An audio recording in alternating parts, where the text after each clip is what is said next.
Chapter 166. Not long after, the other members of the Reaper mercenary team appeared from all directions. Obviously, they had spread out to search in the forest. Try to find a person in this vast forest was no different from looking for a needle in a haystack. It could only be said that their luck was extremely good. In addition to the members of the Reaper mercenary team, there was also a white-haired magician. Behind the magician were several warriors, among whom a middle-aged man was the leader. Seeing Yelena, the white-haired magician seemed to have lost his composure, but he tried his best to control himself. His lips trembled, and he couldn't speak for a long time. "Mr. Scott," Yelena said politely. Han Jin was stunned. Didn't Yelena say that it was a friend of hers? Why did her words sound so unapproachable? In fact, Han Jin wasn't very familiar with Yelena. Yelena's attitude towards others was basically the same, including Han Jin in the past. "Miss Yelena, are you okay?" The old man named Scott asked in a trembling voice. "As you can see, I'm very good now," Yelena replied faintly. "No, nothing happened. I'm very lucky."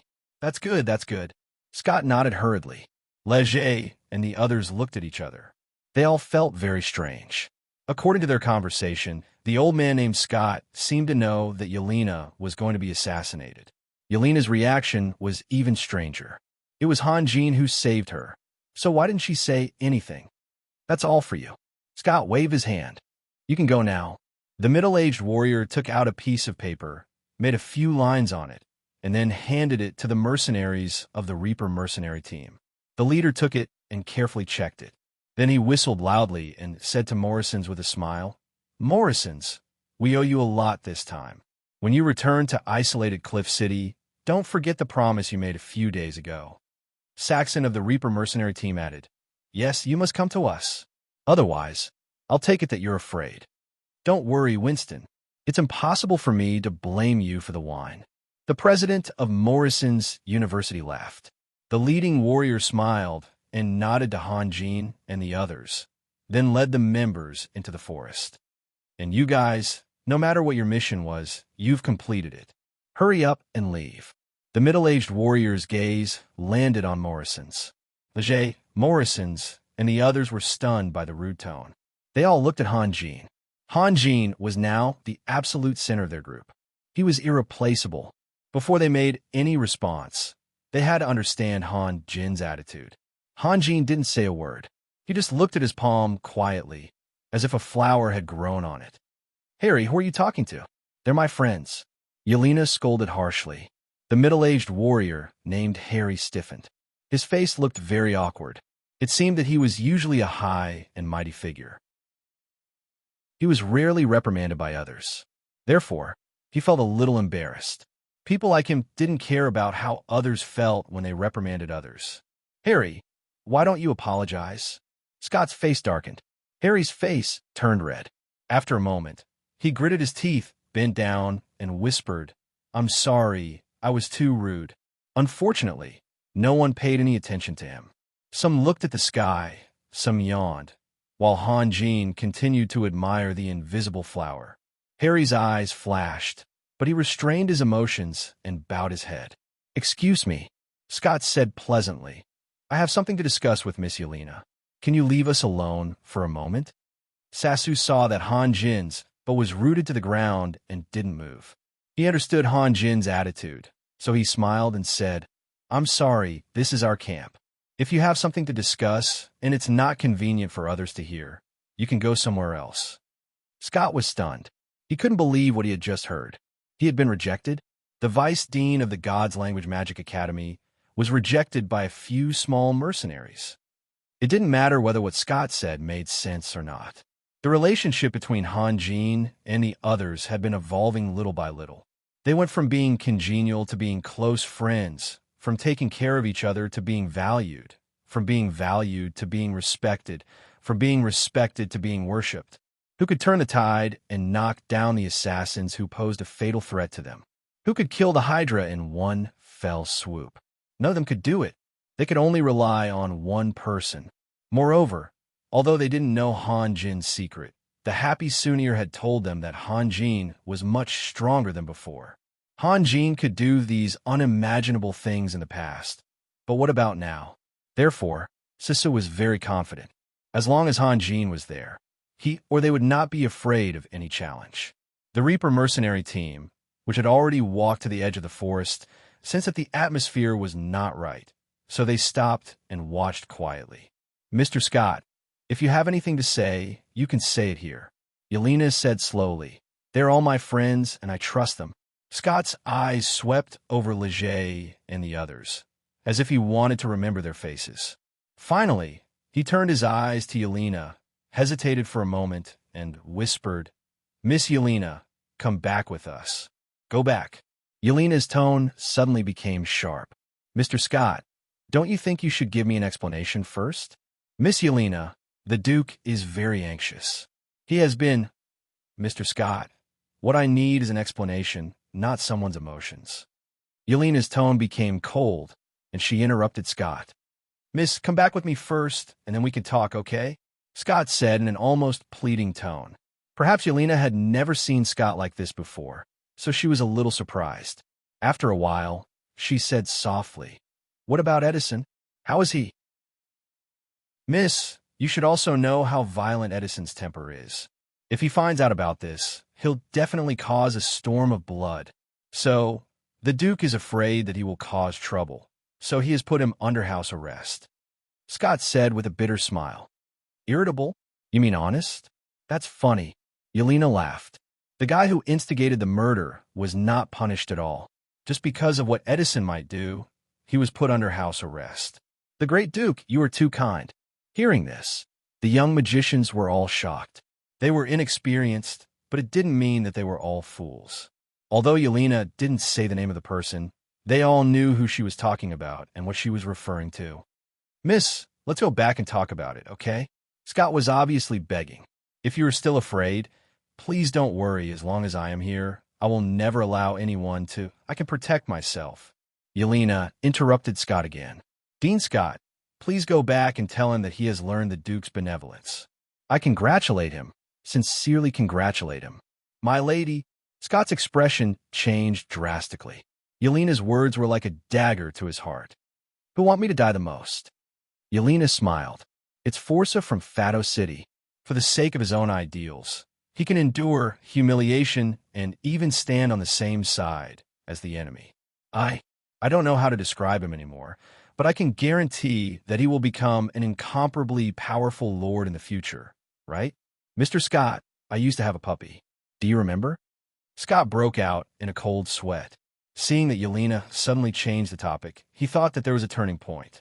He hurriedly said with a smile, Of course, the puppy was very cute, but unfortunately, it was killed by a carriage. Yelena's eyes flashed with sadness. Why was the puppy so cute? Because it was cute and wouldn't hurt anyone.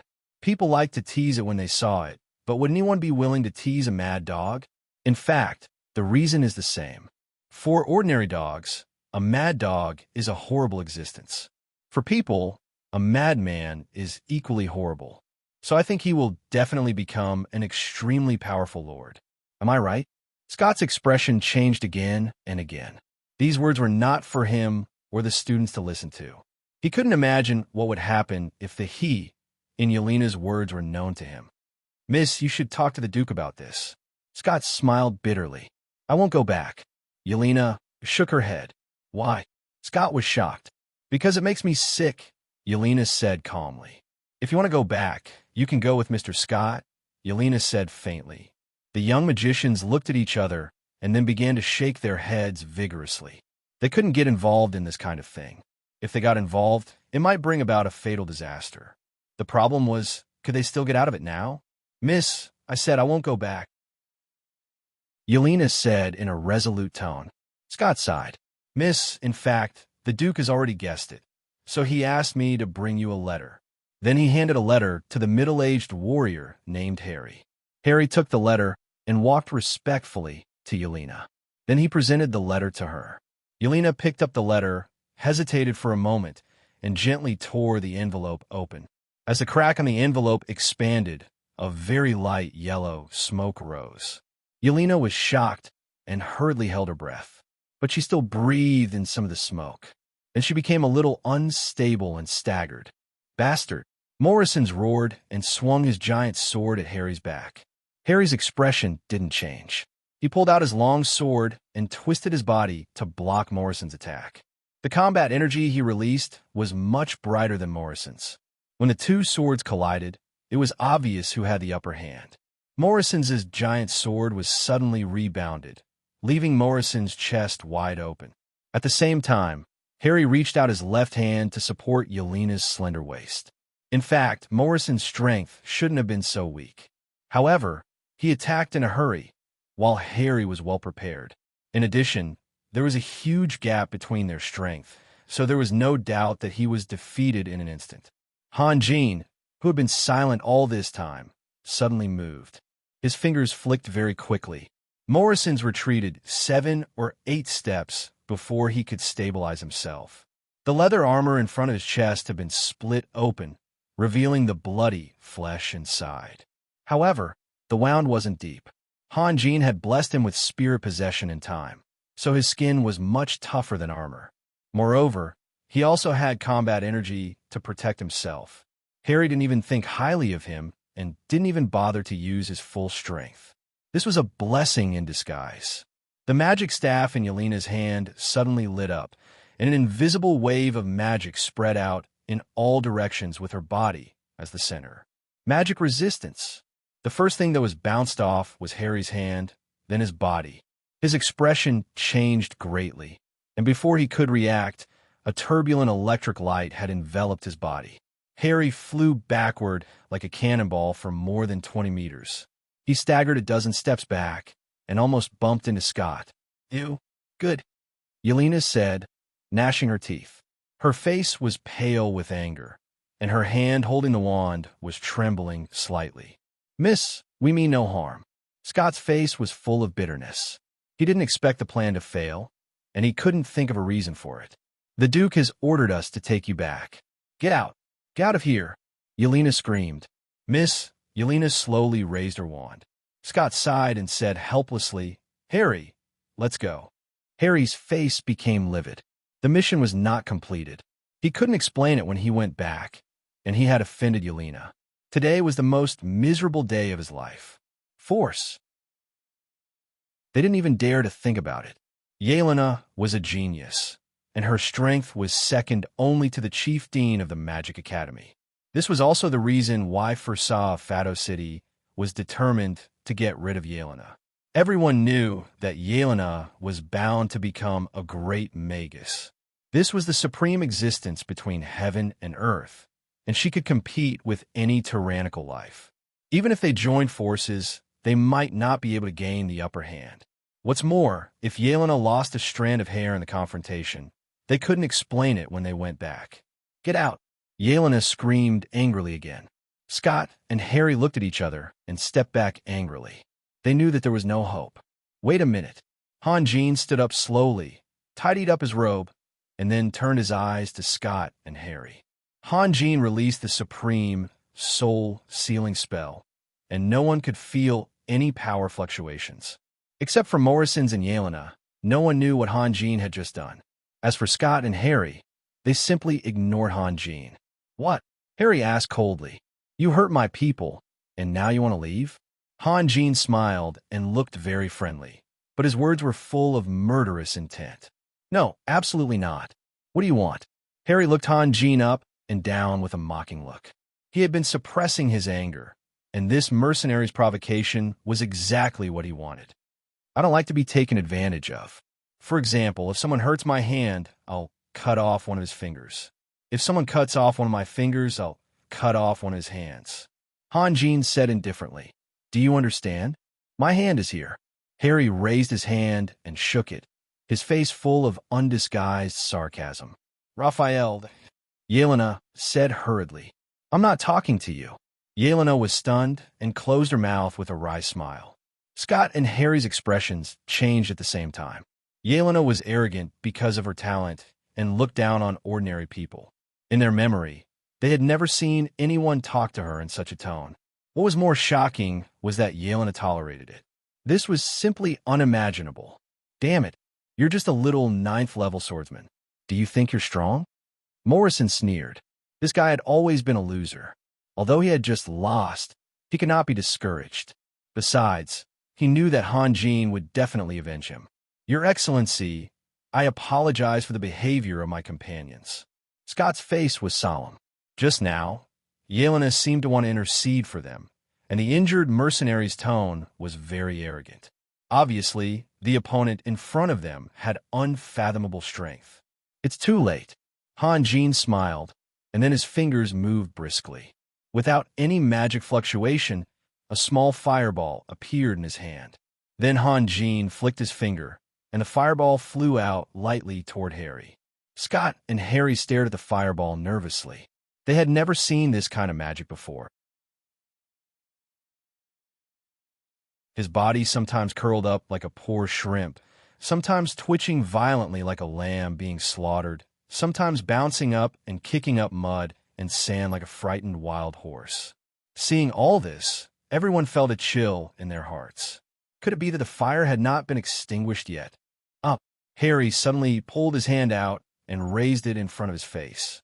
At this moment, his hand had become a mass of charred black, and the flames were still burning fiercely.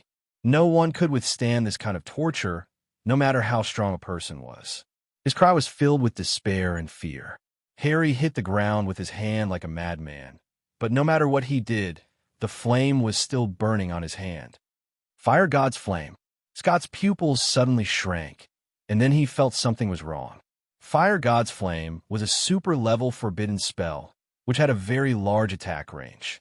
However, the magic released by Harry did not have a large attack range at all.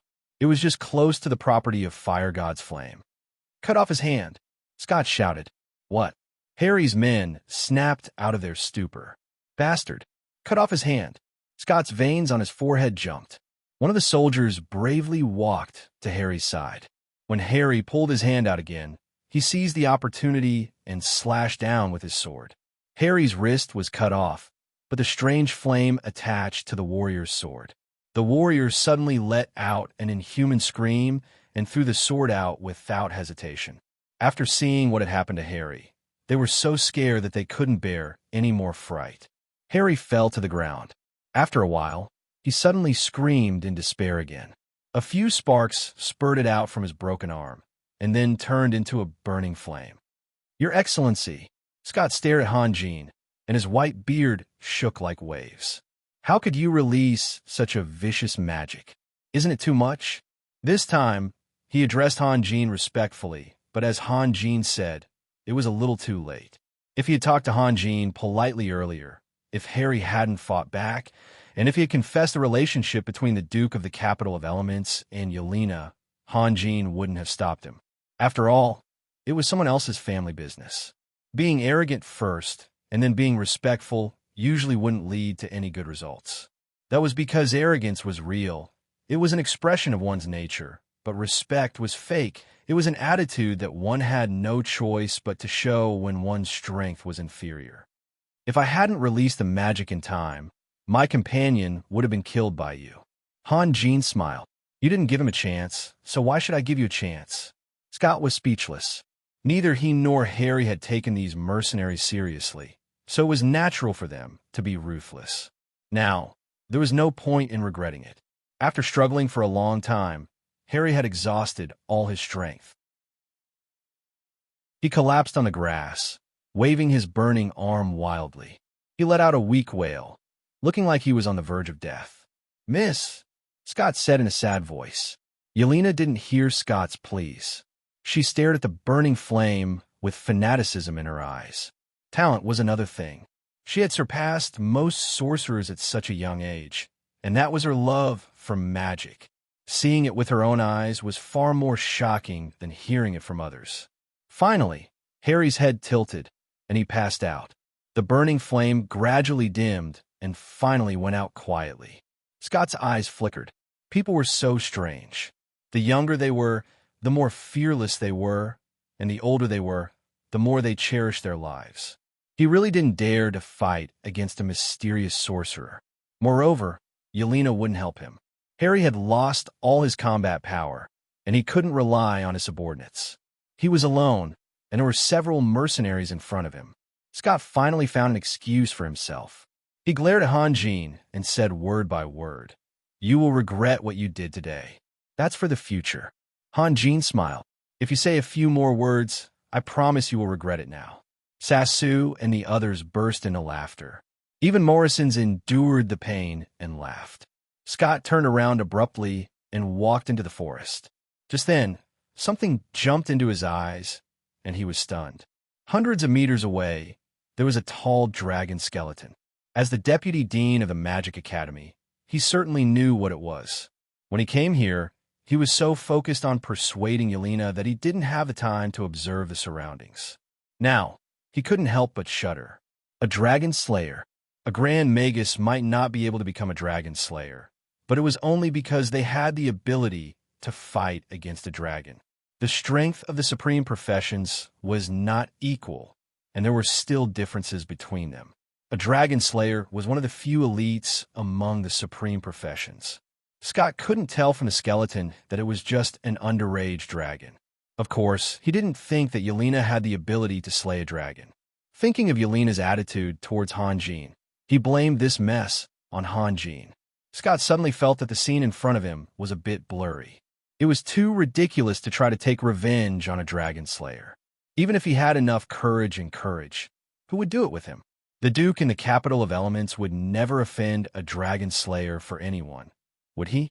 Scott's mood change was so obvious that it attracted the attention of the Reaper mercenary team. They looked in the same direction and saw the dragon skeleton at the same time. Their faces all changed. They had seen the magic released by Hanjin from the beginning to the end. Two of the sorcerers in the team had the same opinion as Scott. It was the power of the fire god's flame. However, they had some doubts.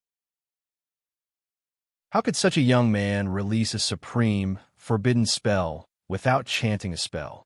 Now that the dragon skeleton had solved all their doubts, there was no point in doubting. The dragon skeleton was the most powerful evidence. Scott and the others carried the unconscious Harry and disappeared into the forest. Hanjin's eyes fell on Morrison's. He whispered, "How is it? Does it hurt?" "It doesn't hurt." Morrison straightened his chest and replied. He felt very comfortable. Although the magic was a bit vicious, Hanjin was avenging him. "Then let's talk about it tomorrow." Morrison's face immediately turned bitter. "Idiot." Sassu sneered. "Why don't you just admit that it hurts?" Morrison's turned around angrily and glared at Sassu. At this moment, the warrior named Saxon from the Reaper mercenary team hurried over, while the other members all hid in the dense forest. "Morrison's, how is your wound?" Saxon asked. "It's nothing. It's just a small wound." Moxink was about to admit his mistake to Hanjin, but when he saw Saxon asking him, he immediately changed his mind. It was still the same old saying, lose the battle, but not lose the dignity. "That's good." Saxon paused as an embarrassed expression appeared on his face. He then bowed deeply to Hanjin and slowly said, "Captain Winston asked me to express his apologies. We were too gullible and brought you trouble. This time we owe you. If you need any help in the future, please do not hesitate to let us know. We will not refuse. You are too kind." "This is nothing," Hanjin said softly. "Perhaps it is nothing to you, sir, but to us." Saxon smiled bitterly and then said seriously, "Captain Winston's message has been delivered. Friends, let's meet in isolated Cliff City." After that, Saxon turned around and chased after his companions. "This guy is interesting," Sassu whispered as he watched Saxon's back. "I'm a bit tired." Hanjin yawned. "I'm going to rest for a while." "Are you serious? Raphael, you really don't care about me?" Morrison's hurriedly chased after him with a sad face. Chapter 167. One after another, fat forest-devouring rats sneakily crawled out from the ground and rushed toward the Hydra's corpse. A dragon's body was full of treasures, but a Hydra of similar rank couldn't be compared to a dragon. Other than a rare, poisonous magic crystal, it had almost nothing. Hanjin didn't believe in superstition and had studied it carefully. Later, he found that the skin and meat of the Hydra were poisonous. If the poison was strong enough to cause damage in a short period of time, then Hanjin would find a use for it and could make some toys. If the poison was weak, then Hanjin would turn the Hydra into energy that he needed. Unfortunately, the Hydra's poison was neither strong nor weak, which was awkward because it could neither be eaten nor used. The others weren't interested in the Hydra either. In the end, the young magicians simply thought of a way to move the Hydra's corpse far away. But to the forest rats, the Hydra's huge body was a treasure. They would always come out in groups at fixed times to feed. As usual, the sound of gnawing could be heard. Everyone was already used to it and went about what they were doing. Suddenly, Yelena, who was sitting quietly on the side, frowned. She raised her magic wand, and a violent bolt of lightning fell from the sky and hit the Hydra's corpse. In the deafening boom, the Hydra's rotten flesh burst out like raindrops, mixed with countless forest rats. Seeing this, Morrisons couldn't help but shrink his neck and whisper, "Sassu, sing us a song." As a bard, Sassu should be proficient in singing and reciting, but his singing wasn't very pleasant, and because of this, he was often ridiculed by Morrisons. However, Morrison suddenly asked Sassu to sing for them. His intention was very bad and could even be described as vicious. "Sing." Sassu was stunned. Driven by his professional instinct, he coughed a few times and asked, "What do you want to hear? The story of Abraham?" "Sassu, do you want to be struck by lightning?" Leger sighed. In fact, Sassu was a very smart person. However, he would never guard against his companions. That damned Morrisons, on the other hand, were always looking for opportunities to play tricks on people. In comparison, Sassu suffered the most. Morrisons was not ashamed that his scheme had been exposed. Instead, he was proud of it and shook his head proudly. Sassu was so angry that his face turned red. This was an insult. He had actually compared his own singing to the noises of the forest rats. "She's in a bad mood." Sunir looked at Yelena's side profile. Anyone with eyes can see that. Morrisons was so pleased with himself that he began to mock Sunir again. Sunir turned to look at Morrisons, sizing up Morrisons. "No, that's not what I meant." Morrisons suddenly realized that something was wrong. He scratched his head and explained, "I mean, everyone knows that you don't have to." "Sunir, he's deliberately provoking you," Sassu said indignantly. "Understand." Sunir nodded. Raphael, oh my God, look what you found." Morrison stared behind Sunir and the others and yelled. Sunir, Leger, and Sassu did not turn around. Their eyes were fixed on Morrison's, and their expressions were almost the same. "Raphael, you're so lucky." Morrison's yelled again. The situation was still the same. The three of them were staring at Morrison's as if they were looking at a monster. No. Morrison's suddenly looked terrified. "Don't point that thing at Sunir. It's dangerous." Sunir bit her lips lightly. Leger lowered his head in pain, and Sassu had a gloating look on his face. It was not that Morrison's acting was bad. Hanjin was walking over from behind Morrison's. No matter how good Morrison's acting was, he could not fool anyone. "Raphael, don't." Morrison's almost shouted himself hoarse in order to escape safely. Hanjin patted Morrison's on the shoulder and asked suspiciously, "What are you doing?" It was no wonder that he was surprised. Morrison's was looking in another direction and shouting his name, but there was nothing there. Morrison's suddenly froze, and his anxious shouting stopped. Sassu and Leger could no longer control themselves and laughed loudly. Even Sunir covered her mouth with the back of her hand and giggled. "That's not right." Moxing still refused to admit defeat. "I clearly saw you over there, just now. It was an illusion. It must be an illusion. Go away." Leger laughed and kicked Morrison's. "You're so shameless." Morrison's, of course, did not get kicked. He turned around and laughed awkwardly. "What happened just now?" Hanjin asked softly. He had been staying in the forest for half a day. Now that he had miraculously achieved great success in alchemy, he had a lot more choices to make. Therefore, he needed a relatively quiet place to think carefully about what he had to do as soon as possible and what he could do later. This was very important to him. When he faced all kinds of dangers in the future, the choices he made now would determine his life and death. Hearing a loud noise from the camp, Hanjin rushed back as fast as he could. He was relieved to see that there was nothing wrong with the people in the camp, but he did not know what had happened. The forest rats came out to eat again. Then, someone in a bad mood raised her magic wand. Then, boom, the world became quiet, Leger said with a smile. Oh, Hanjin looked at Yelena. We should go. Maybe she'll feel better if we continue to adventure in the forest. Hanjin could understand Yelena's feelings. It was normal to be assassinated, and Yelena must have understood the cause and effect.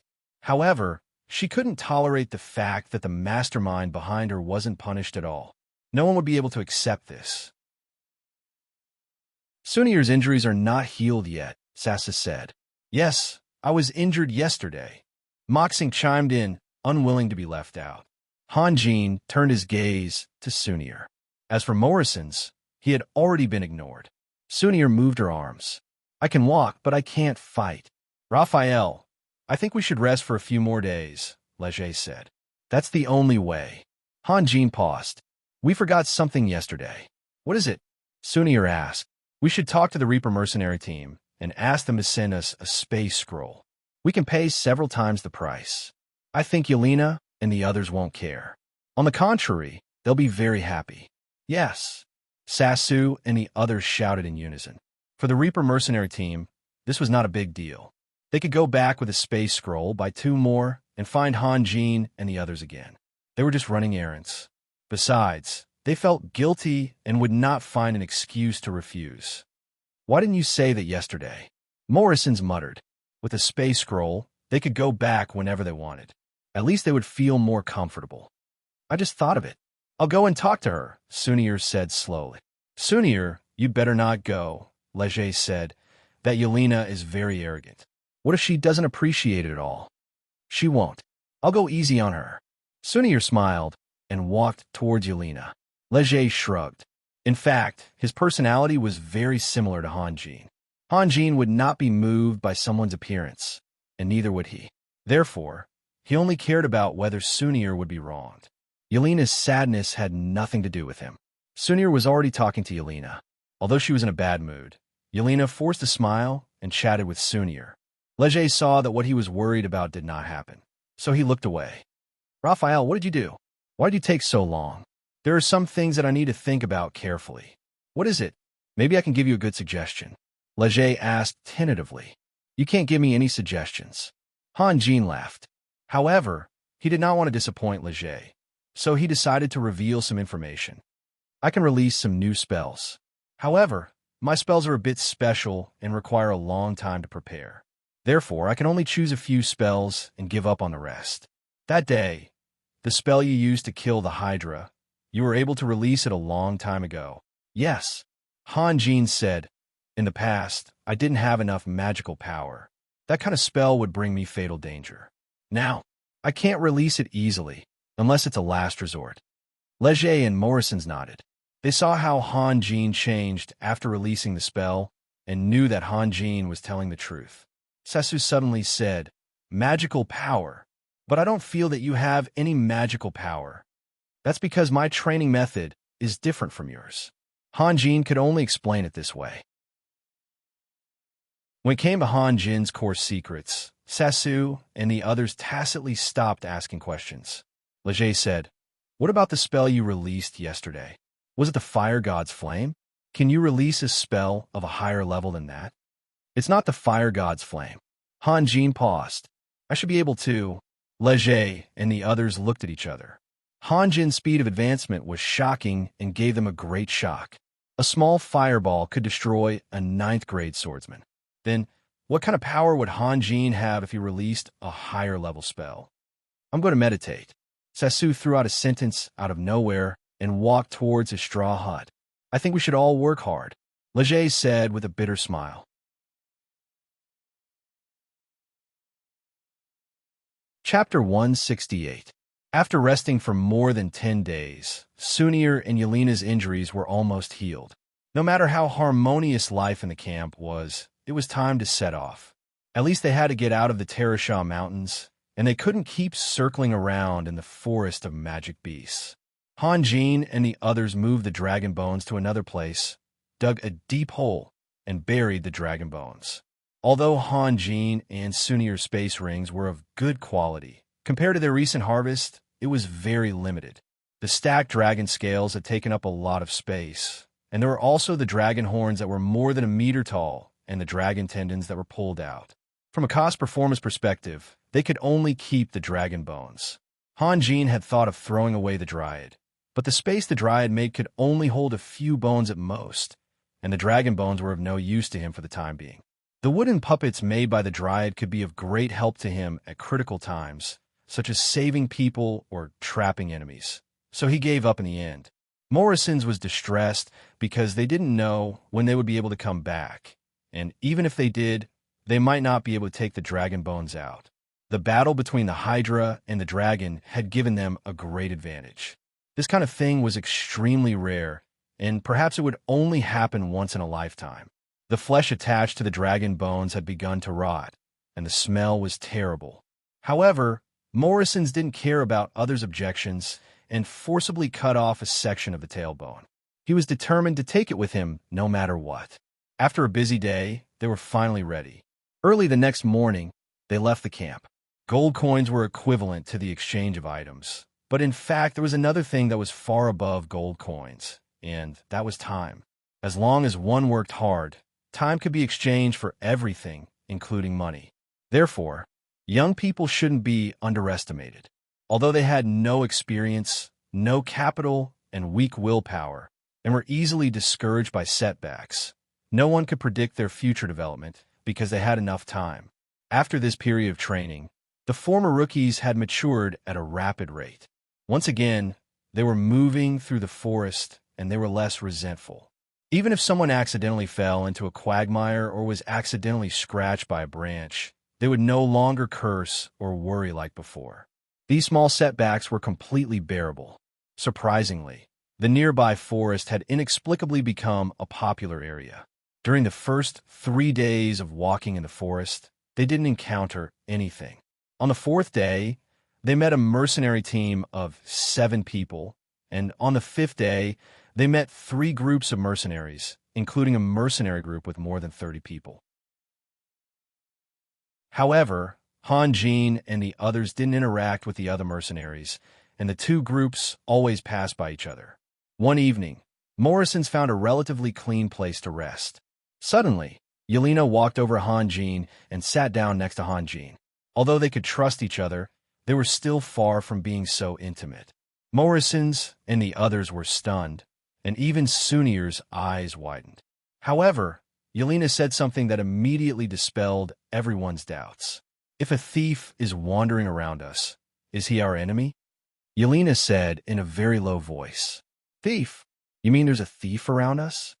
Leger said with a smile. His face was like a spring breeze, as if he was talking about something warm in the past.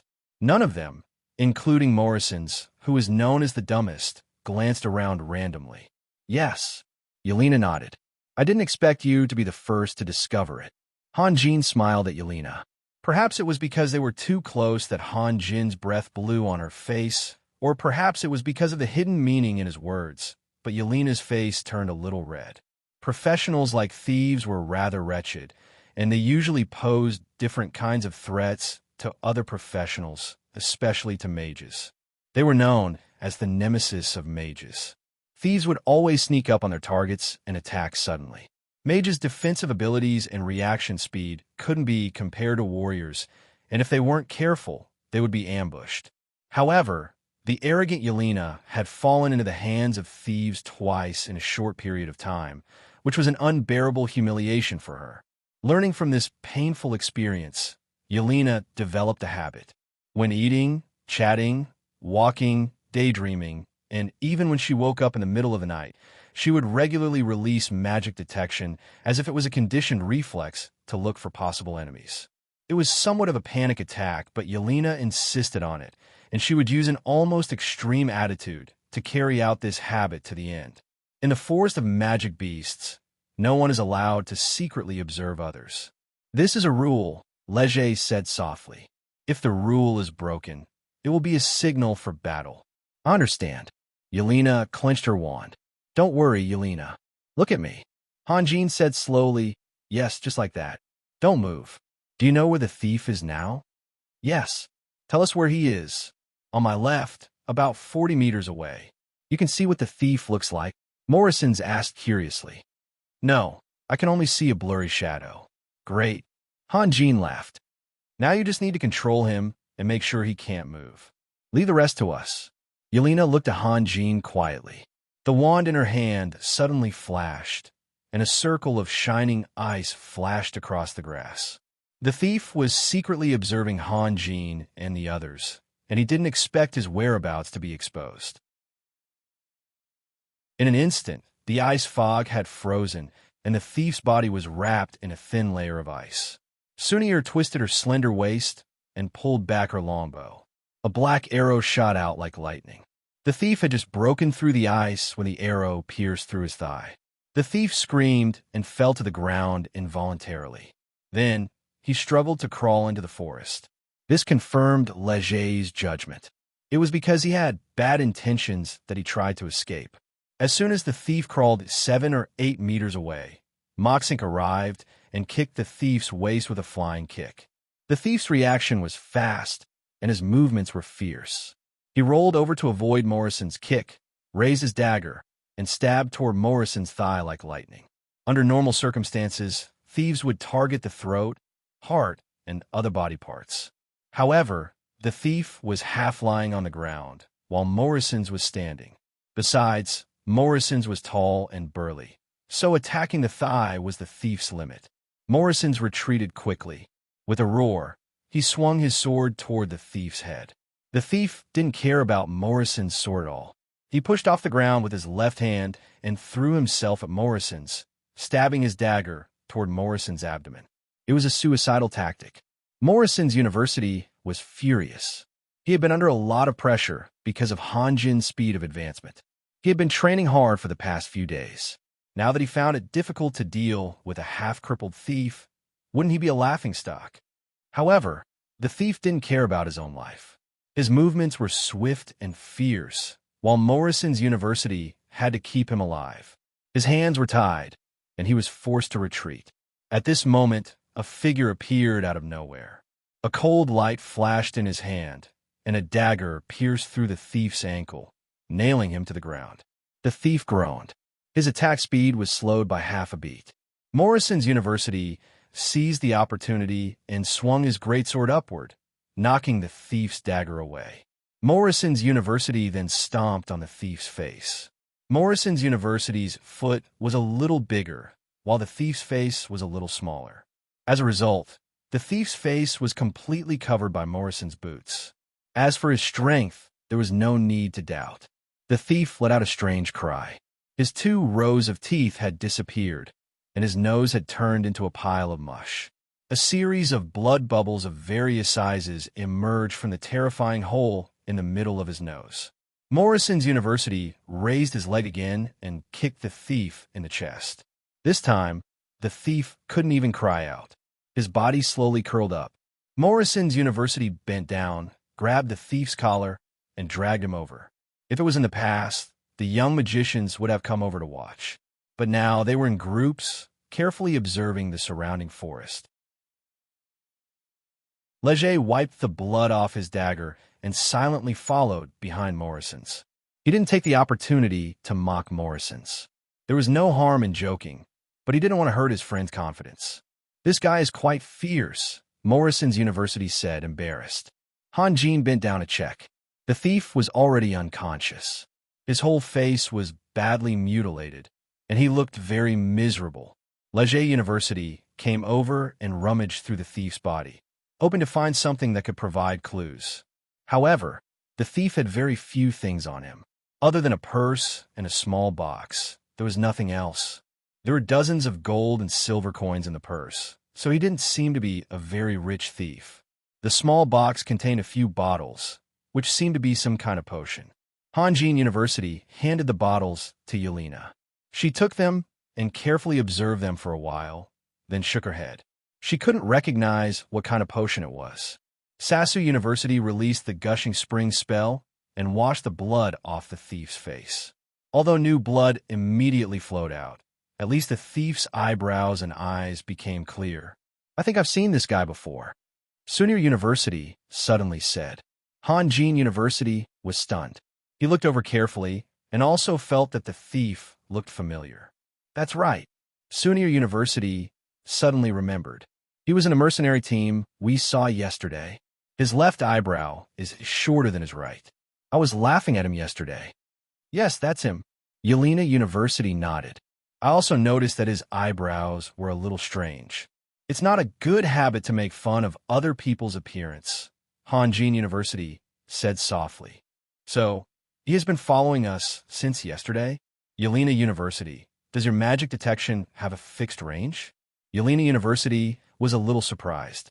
Obviously, she didn't understand why Hanjin University would ask such a common question. With my current magic power, I should be able to find magic sentries and traps within 50 meters. If a thief happens to approach me, I should be able to see his shadow.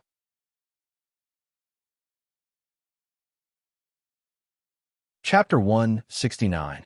I agree with Raphael. Leger said, these guys must have been following us, but what do they want to do?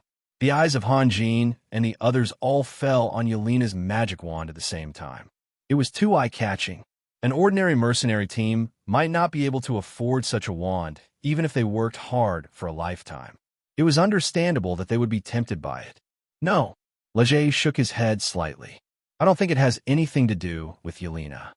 Oh, even holy animals know not to attack dangerous prey, let alone mercenaries. Leger said slowly. If they robbed others when they saw something good, would isolated Cliff City still exist? Those mercenaries would have killed each other and died long ago. Then why do you think they are following us? I don't know. I only know that it's not that simple. Don't say so much. Morrison's kicked the unconscious thief. Just ask him. Legend Morrison's, take him into the forest.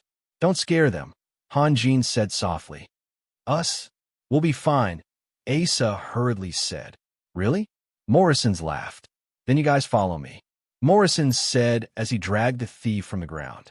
Asa and his companions looked at each other and followed Morrison's. Morrison's this guy. Sassu smiled bitterly. He didn't like bloody scenes, and Asa and the others probably didn't like it either. But they had followed them willingly, so they couldn't blame anyone. It didn't take long for a blood-curdling scream to be heard from the forest. The rest of the young magicians were all scared out of their wits, but Hanjin and the others were still acting as if nothing had happened. They had all participated in wars, and this was nothing compared to the slaughter on the battlefield. Intermittent screams resounded through the forest. Hanjin, Sunir, and Cessation were talking in a low voice. About half an hour later, the screams stopped abruptly. Asa and the others staggered out. Judging from their pale and frightened faces, it seemed that they had also been tortured. Morrison's and Leger followed behind Asa and the others. Their faces were also pale. Where is he? Hanjin was stunned. Ask him, Leger said. Hanjin's eyes fell on Morrison's. Morrison scratched his head and smiled. I was careless. He's dead. Yes, he committed suicide. Next time, don't join the fun when I'm doing something. Leger was still angry. Torture is torture, not for you to vent your anger or scare people. Do you think I wanted to go? Raphael asked me to help you. Morrison's knew that he was in the wrong, so he could only use Hanjin to pressure him. I don't need your help. The more you help, the more chaotic it will be. You didn't get anything out of him? Hanjin asked. Yes. If you didn't get anything out of him, then forget it. Hanjin stood up. Everyone needs to rest early today. Who's on night duty? Sassu asked. Me, Hanjin said. I'll be on night duty with you, Sunir said. No, you should rest early too. Hanjin paused. Maybe tomorrow, you won't have time to rest even if you want to. As the saying goes, birds of a feather flock together. If the thief in charge of watching them was an idiot, then Hanjin wouldn't care. However, the thief wasn't weak, and he was very stubborn. Now that he refused to submit, his companions would be hard to deal with as well. Hanjin's words were no different from an order to some extent. Everyone got busy. While they were setting up the temporary camp, Han Jin first searched the dead thief's body for a while, but he didn't find anything. Then he went to the nearby forest and walked around. When he came back, everyone had already finished dinner. Morrison's, Sesu, and the others were talking and laughing as if they didn't care about what happened just now. Influenced by them, the young magicians calmed down. Only Asa and a few others still looked pale. "You didn't eat?" Han Jin asked Asa. "I don't want to eat." "Raphael, don't force them." Morrison's University said casually. Just now, Yelena forced them to eat. They ate a few mouthfuls and then ran over there to vomit. "Isn't it because of you? You deliberately scared them. Look at how scared they are." Leger said. "Am I scaring them? I'm telling them the truth about this world." Morrison's patted Asa's shoulder. "Boy, remember, don't fall into the enemy's hands, even if you die. Otherwise, you saw that guy just now, right?" Asa's face turned pale. He stared at Morrison's as if he was looking at a devil. His lips moved, but he couldn't say a word. "Asa, what's wrong?" a female deacon asked with concern. "And you women, remember this," Morrison said excitedly. "Especially on the battlefield. Even if you're nobles, it can't protect you. The enemy." Morrison's. Sunir shouted. "Forget it, I won't talk about it." Morrison shrugged and obediently shut his mouth. "Then aren't you afraid?" Asa asked with a trembling voice. "Afraid of what? Death?" Morrison's laughed loudly. "Boy, since you've embarked on this path, you must be prepared to fail. Fear won't solve problems. If you're afraid of this and that, you'll never become a strong person. You're not prepared." Leger couldn't stand it anymore. "I wonder who's pestering Raphael like a shameless dog asking for a substitute puppet." "Yes, Morrison's. Since you've come to this realization, don't compete with us in the future." Sasso laughed. "Substitute puppet?" Yelena asked in surprise. "Ah, yes." Leger was stunned. "Raphael, can you release a substitute puppet for me? I'm very curious." Yelena's gaze fell on Han Jin. "Yelena, you can release lightning forbidden spells, right?" Sasu asked. "Yes." Yelena nodded. "I've never seen a forbidden spell before. Can you show us?" Sasu smiled. "The principle is the same, sure." Yelena said seriously. "Do you want to see it now?" Sasu choked on his words. He realized that he had just made a very stupid analogy. "Stop joking," Morrison's hurriedly said. "Raphael will not only exhaust all his magic power to release a substitute puppet, but it will also damage his body. How can he release a substitute puppet so casually?" "Is that so?" Yelena said with some regret. "Maybe in the future. There will be a chance in the future," Han Jin said softly.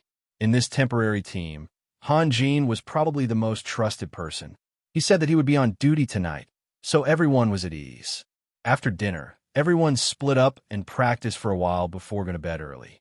Before Yelena released the magic shield, Han Jin had already left the group and quietly hid in the bushes. There was one thing he didn't tell them. The young magicians had just calmed down, so it would be useless to tell them. As for Sunir and the others, they wouldn't be able to help him for the time being. Besides, many things might happen tomorrow and the day after tomorrow. Instead of letting them accompany him for the whole night, it would be better to let them rest and maintain their full strength. When he was searching in the forest just now, he had a feeling that he was being spied on. Now that he had mastered the art of alchemy, his perception had become very sharp. When walking in a crowd, this feeling would be covered up. If there were people in front and behind him, he would think that they were watching him. However, when he was alone in the forest, the feeling of being spied on was particularly clear. Another troublesome thief. He had already killed one, but there was still another one. Maybe they belonged to the same mercenary team, or maybe they didn't know each other. If it was the latter, then the problem became even more confusing. Why were they all following him? As the night grew darker, a few talismans quietly floated down and fell into the bushes, turning into black smoke. More than 20 ghosts appeared out of thin air, their bodies close to the ground as they moved silently. Han Jin stretched out his hand, and dozens of little insects appeared in his palm. He then scattered them. Invisibility didn't mean that he would completely disappear. As long as the thief was moving He would definitely rub the bushes and branches, and then he would immediately detect his position. In fact, these were all useless Taoist magic arts. Han Jin had many better methods, such as using the third eye to see and using the third ear to listen. Unfortunately, even though he had mastered the art of alchemy, he was still far from being able to use divine sense. With his current state, he could only use this stupid method. After a while, the ghosts and the wooden insects on the ground had spread out and moved silently within 100 meters of Han Jin. Han Jin took out a long sword from his space ring. It was Harry's sword. When Harry was attacked by Han Jin's 3 true fire that day, he threw the sword to the ground. Scott thought that Han Jin was a dragon slayer, so he was too scared to care about anything else. It was already good enough that he remembered to take Harry away. This sword became Han Jin's trophy. As a 9th-level swordsman, Harry certainly wouldn't use an ordinary sword. At that time, Morrison's took it and played with it for a long time, which was enough to prove the quality of this sword. Unfortunately, Morrison's was more reluctant to part with his old friend, and thought that this sword was too light. Finally, he returned the sword to Han Jin. Han Jin's fingers slowly moved on the sword edge. Countless light spots fell down like flying sand and disappeared into the sword edge. Although he was qualified to use a flying sword, he still needed the help of charms and charms, but he couldn't use it for long. However, it was much easier now than before. At least he didn't have to worry about the loss of energy. The life fire transformed from the dragon blood forcibly opened up his middle meridian and condensed into abundant vital energy. It was not pure vital core, nor was it pure energy. In his master's words, this was the true beginning.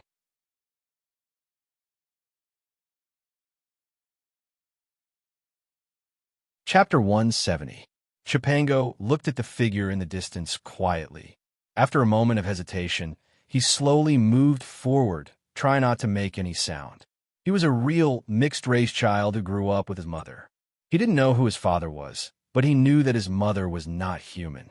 A long time ago, his mother had followed the Medusa tribe to the surface to participate in the war. Unfortunately, she had become a captive.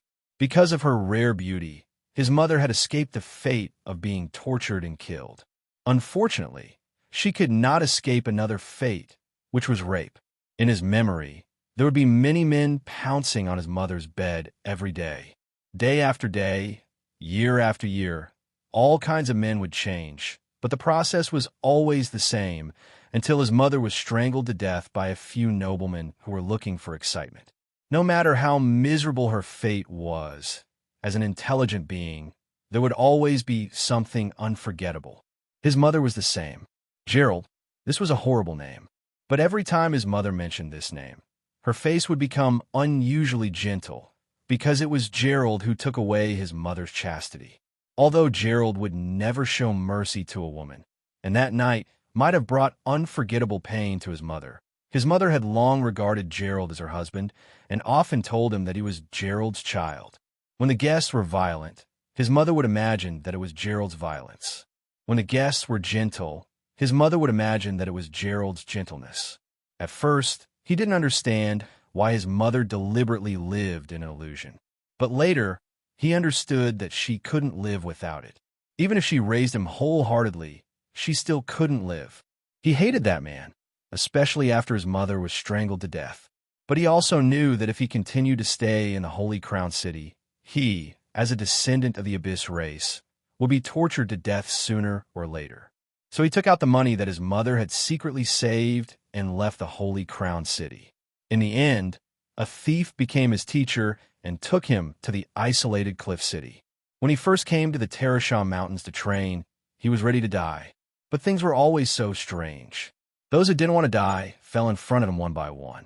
But he, who wanted to die, experienced one bloody battle after another, miraculously survived, and became stronger and stronger. From his mother, he inherited the special skill of the Medusas, the night vision eye. The night vision eye was actually not very useful, but combined with the profession of a thief, it became a very useful skill. No matter where it was, as long as it was covered by the night, it would become Chipango's kingdom. He could easily find all the enemies, even thieves who used the invisibility spell. Everything that had the characteristics of life turned into bright red shadows in his field of vision. He could see everything at a glance. Just like the enemy hiding in the tree, Chipango sneered inwardly. Did he think he wouldn't be discovered by hiding in that place? Idiot! While Chipango was sneering, Hanjin was sneering as well. The thief had just walked over while stepping on ghosts, and there were two strange-looking insects hanging on his back. Did he want to fight? Interesting. Finally, Chipango approached the tree and slowly looked up. The red shadow was still sitting there. Hanjin calmly adjusted his breath. He was waiting for the other party to make a choice. If the other party just came to observe, he wouldn't attack. Instead, he would quietly follow the other party and find the whole mercenary team. Once and for all, the best plan would be to get rid of the trouble. If the other party didn't know the immensity of heaven and earth, then he would have no other choice but to capture him alive. After a while, Chipango quietly climbed up the tree. His movements were very careful and slow, almost inch by inch. It was obvious that he was a very patient person. Unfortunately, he couldn't see the two insects floating in the air and moving with his body. Hanjin helplessly stretched. At this moment, a very weak scream came from afar. Chipango's body suddenly stiffened. Although the scream was even weaker than the sound of insects, he could tell that it was his companion's scream. Attack, go back. Chipango quickly made his choice. He quietly slid down the tree again. After about 20 meters, he couldn't control his emotions anymore. His body appeared out of thin air and quickly slithered through the forest like a snake. Soon, he rushed back to the temporary camp of his companions. A scene that would make one's eyes pop out appeared in front of him. All of his companions, including the generous captain, were lying in a pool of blood. The blood flowing out of 7 or 8 people had already gathered into a blood fountain. On a rock next to him sat a red shadow. Actually, the night vision had its disadvantages. He couldn't tell who was who, and he couldn't tell if the other party was deliberately hiding themselves. For example, if the other party was a rogue, he couldn't tell if the other party was using invisibility. However, he usually hid his weakness very well, so no one noticed. Chipango could only pretend that the other party didn't exist. He bent down and carefully examined the injuries of his companions. He suddenly realized that all the wounds were exactly the same. Their necks were cut open, and some were almost cut off. This made his hair stand on end. A rogue, a thief with unimaginable strength. You don't know how to be polite, the red shadow said indifferently. The red figure sitting on the rock said indifferently, seeing that I'm sitting here, shouldn't you at least greet me? Are you blind? Chipango finally confirmed that the other party didn't use invisibility. However, this arrogant attitude made his heart even colder. He forced himself to control his emotions and said in a low voice, "Sir, don't you think you're too cruel? You can't blame me. They didn't listen to my advice." The red shadow jumped down from the rock. "Now, it's your turn to make a choice." "Me?" Chipango hurriedly took a few steps back. He knew very well that the other party was an extremely dangerous person. He had to keep a certain distance. "We'll accept this mission," the red shadow said slowly. "Are you willing to give up or stay and cause trouble for us? Do I have any other choice now?" Chipango replied in a cold voice. "My companions were all killed by you. What can I do by myself?" "Your companions deserve to die," the red shadow said in a sarcastic tone. The red shadow said in a mocking tone, "The mission target is a grand mage. Do you think you can deal with an 11th order powerhouse with your own strength? Other than alerting the target, what else can you do?" The person who issued the mission made it very clear. The magus is very young and has almost no experience surviving in the forest. "If you hadn't appeared, we might have had a chance," Chipango said hatefully. "So, you gonna cause trouble for us?" The red shadow's tone turned cold. Chipango took a deep breath and took out a magic scroll. He threw it out. It was an illumination spell. Only this spell could temporarily disable his night vision. A thin face with an incomparably cold gaze appeared. Chipango's eyes suddenly widened. Although the other party didn't move, he couldn't help but take 2 steps back. With a trembling voice, he said, "Gibran, it's you. Haha, you just recognized me?" Chipango almost instinctively used invisibility. Although he controlled his emotions in time to avoid any misunderstandings, he still looked around as if he was looking for someone. "No need to look," Gibran said calmly. "Because of some special reasons, Edwina didn't come. Otherwise, do you think you'd still be alive? So that's why you're talking nonsense with me, right?" Chipango showed a bitter smile. Before he recognized the other party, he was still secretly speculating about the other party's background. Now that he recognized the other party, he had completely given up. The gap between them was too big. The person he wanted to kill the most was Gerald. It was Gerald who caused his mother's miserable fate. With Gerald's status, he could have protected a prisoner of war. However, Gerald didn't do anything. He didn't return to the Holy Crown City because he knew the gap between him and Gerald. It was the same now. The gap between him and Gerald was the same as the gap between him and Gibran. He might be able to escape from Gibran, but it was impossible for him to avenge his companions. "It's not nonsense. I know you have a skill similar to the Eye of Truth. So, I'm willing to talk to you." Gibran said softly, "How about it? Have you made your decision?" Chipango didn't say anything. He understood the other party's meaning. He had the ability similar to the Eye of Truth, which made Gibran, who was also a thief, feel troubled. That was why Gibran was willing to talk to him.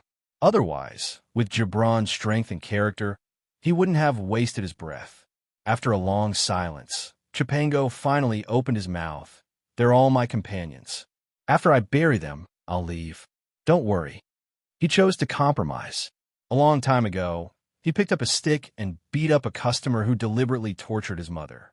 As a result, his mother suffered even more, and he was almost beaten to death. Since then, he had understood that there were many times when he had to compromise, even if it was temporary. "Don't let me down." Gibran's tone softened a little. He then turned and walked into the forest. When Gibran's figure completely disappeared, Chipango finally relaxed. Looking at his companions who used to be alive and kicking had turned into corpses, although he no longer cared about the joys and sorrows of life because of his miserable experience when he was young, the scene in front of him still touched him greatly. One life after another disappeared in the blink of an eye. It was them today, but who would it be tomorrow? Chipango's reddish eyes became moist as he knelt on the ground with a thud. At this moment, a figure strangely rose from behind him and chopped at Chipango's neck with a palm. The other party's timing was too insidious. Chipango had already lost his mind. When he realized something was wrong, he only felt darkness in front of his eyes and fainted on the ground.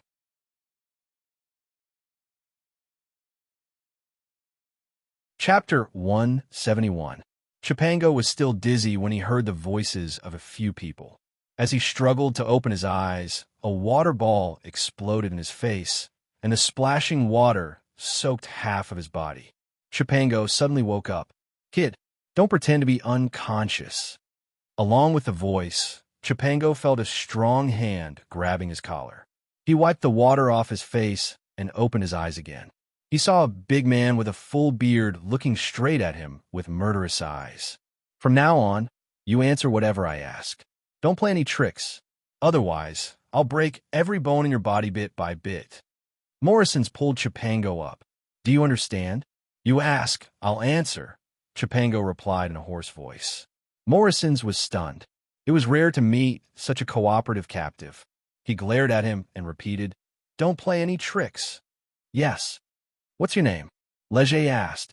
"My name is Chipango." "Which mercenary group are you from?" "I'm a member of the Light of the Dark Night mercenary group." "You must have heard of it." Leger pondered for a moment and looked at Morrison's. He had no impression of them, so he could only listen to what Morrison's, who had lived in isolated Cliff City since he was young, had to say. Morrison's thought for a moment and said, "No, I haven't. Why should I know about your mercenary group?" Chipango smiled bitterly. His mercenary group was quite famous. Since the other party was also a mercenary, he thought he would have some impression of them. Who would have thought that the other party didn't even know about them, which hurt his pride. Also, the big man's attitude made him speechless. Was this an interrogation or a quarrel? Why are you following us? Leger asked coldly. Because we've accepted a black mission. Chipango's gaze swept around and fell on Yelena. What we need to do is speak, Leger shouted.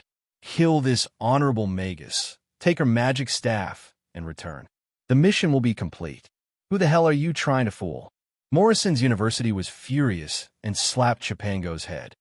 Do you think this is the same as when Isolated Cliff City was first built? Black missions could be issued at will.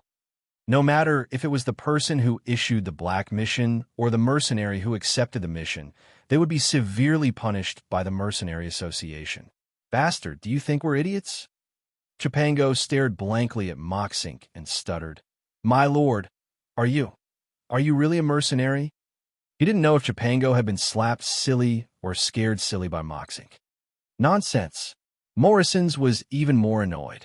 Sir, if I were to issue a black mission, I would definitely be punished. This goes without saying, but what if the mission is issued by someone that the Mercenary Association cannot afford to offend? What if the mission was issued by someone that the entire Isolated Cliff City couldn't afford to offend? Do you think the Mercenary Association dares to punish anyone? So, do you know who issued this black mission? Han Jin asked calmly. There hasn't been a black mission in Isolated Cliff City for a long time, so we were very curious and secretly investigated. Later, we found out that this mission was issued by... Chipango hesitated. Lord Forza of Fado City. Upon hearing this name, Yelena suddenly clenched the magic staff in her hand. Just like Zigund and Dismark, the hatred between her family and Forza was also irreconcilable. Even old enemies was not enough to describe their relationship. They were mortal enemies. An enemy that would not rest until one of them was dead. A hatred that would not rest until one of them was dead. Han Jin and the others looked at each other, feeling inexplicably surprised. How dare the Mercenary Association challenge Force's authority? Chipango said in a sarcastic tone. For the Chambers of Commerce in Isolated Cliff City, if they offend Forza, their caravans will no longer be able to pass through Fado City, and their businesses there will also suffer a heavy blow. What are the rules? It's just a bitch. As long as you have enough strength, you can force her to make all kinds of poses to cater to you. As for Force's power, I don't think you have any doubts, right? Damn it. Moxink let out a long sigh. He felt very depressed. My lords, you have to be careful. I'm not the first to accept this mission, nor will I be the last. In order to avoid being misunderstood as gloating, Chipango put away his smile and said with a serious face, as far as I know, many mercenary groups and teams have already accepted this mission. My lords, you have many enemies. Chipango wanted to tell Gibran about the bandit, but after thinking about it, he decided to keep it a secret. He didn't think that these nameless mercenaries could survive the waves of attacks. If Gibran found out about this, he would end up in a miserable state. An unrestricted mission? Morrison's face changed greatly. Yes. How much reward will you get after completing the mission? Han Jin asked softly. Reward? How can the value of a noble magus be measured by gold coins? Chipango shook his head with a bitter smile. Lord Forza paid 3 dragon crystals.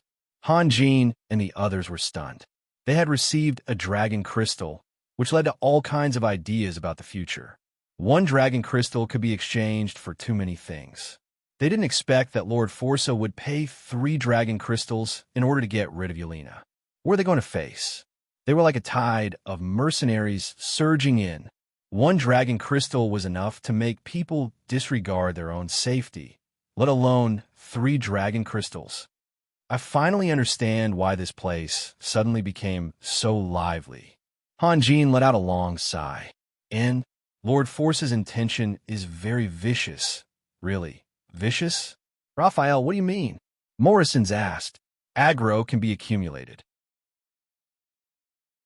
Think about it. If we kill a lot of mercenaries who attack us, what will happen? The more people we kill, the deeper the hatred between us and the mercenaries. Leger said slowly. Some mercenary groups who are not interested in black missions will also join the ranks of the mercenaries. We may even become public enemies. Damn it. Can't you be reasonable? Morrison's jumped up. Are we just going to wait to be killed? Reasonable, Leger sneered.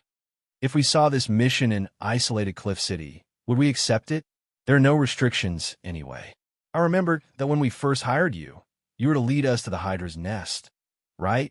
Yelena suddenly said. Hanjin raised his head and looked at Yelena quietly, waiting for her to continue. Now that we have killed the Hydra and taken its tooth as a token, we have nothing to do with each other.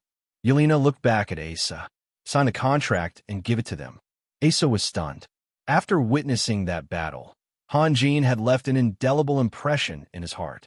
During this time, he was very happy and at ease. It was not so much because Yelena was protecting them, but because he could see Hanjin. He could not imagine what would happen if Hanjin left them. What are you waiting for? Give them the contract. Yelena shouted angrily. Asa took out the contract with trembling hands and signed it. Then he walked to Hanjin and handed the contract to Hanjin. Hanjin took the contract and looked at it carefully with a faint smile on his face. So, friends. Yelena's eyes became moist, and a long-lost coldness condensed on her face again.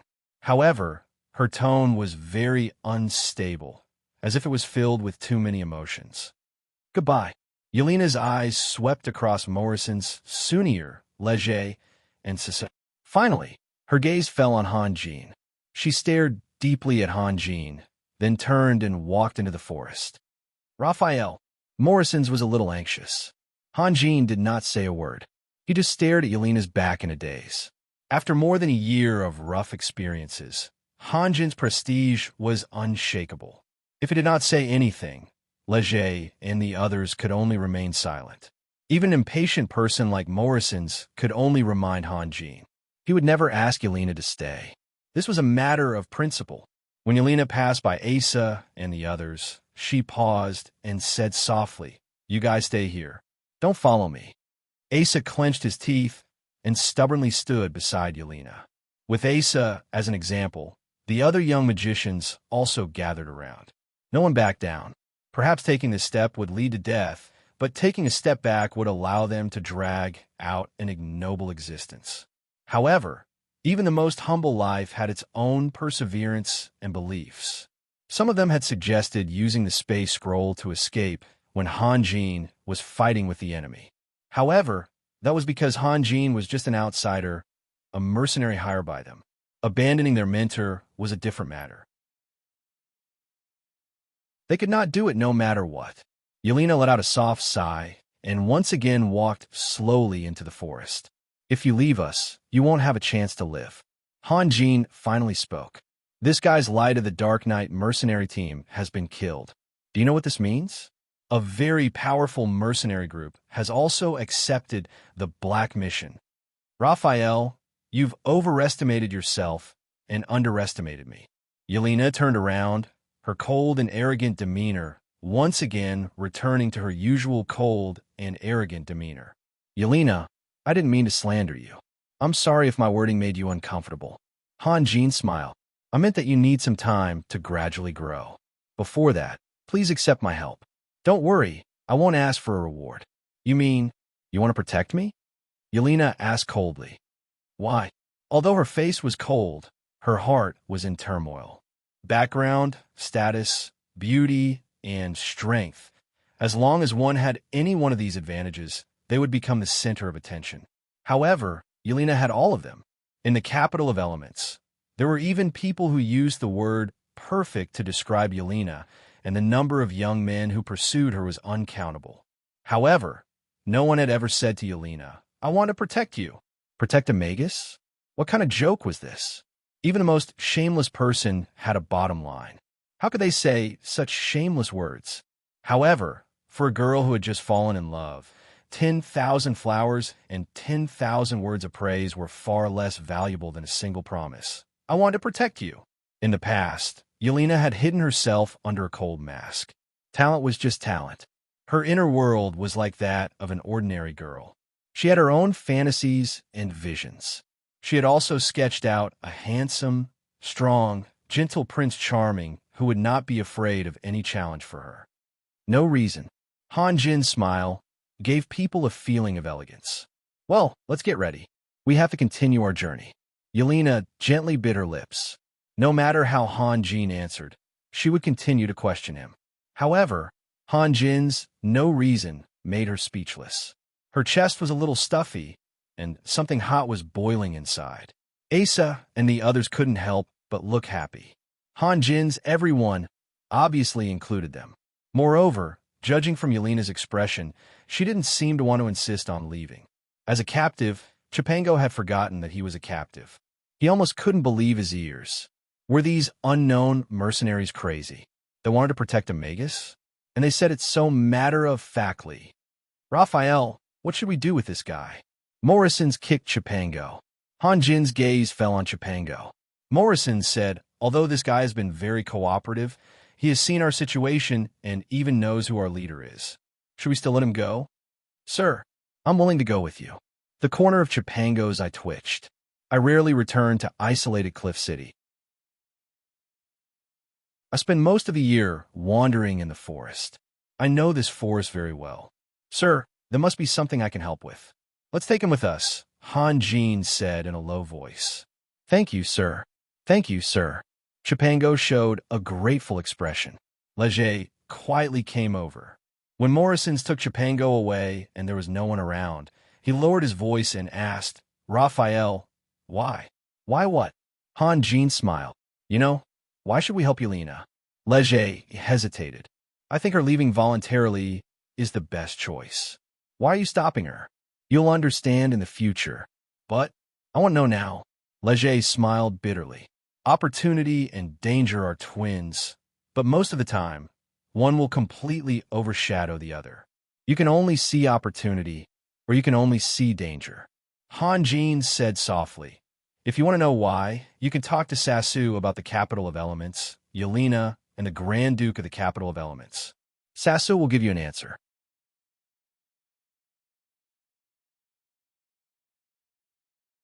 Chapter 172. Considering their stamina, everyone's speed was not fast, and everyone maintained a high level of vigilance. After knowing that they had become the target of the Black Mission, no one dared to let their guard down. Compared to yesterday, the atmosphere was very oppressive. No one talked and laughed with each other, and they really couldn't laugh. Until noon, the forest was very quiet. There were very few magic beasts. Seeing that the young magicians were tired, Han Jin stopped. At this time, the sound of flowing water came from the front. In the Terasham Mountains, water was very abundant. Springs and rivers were undoubtedly good places to rest.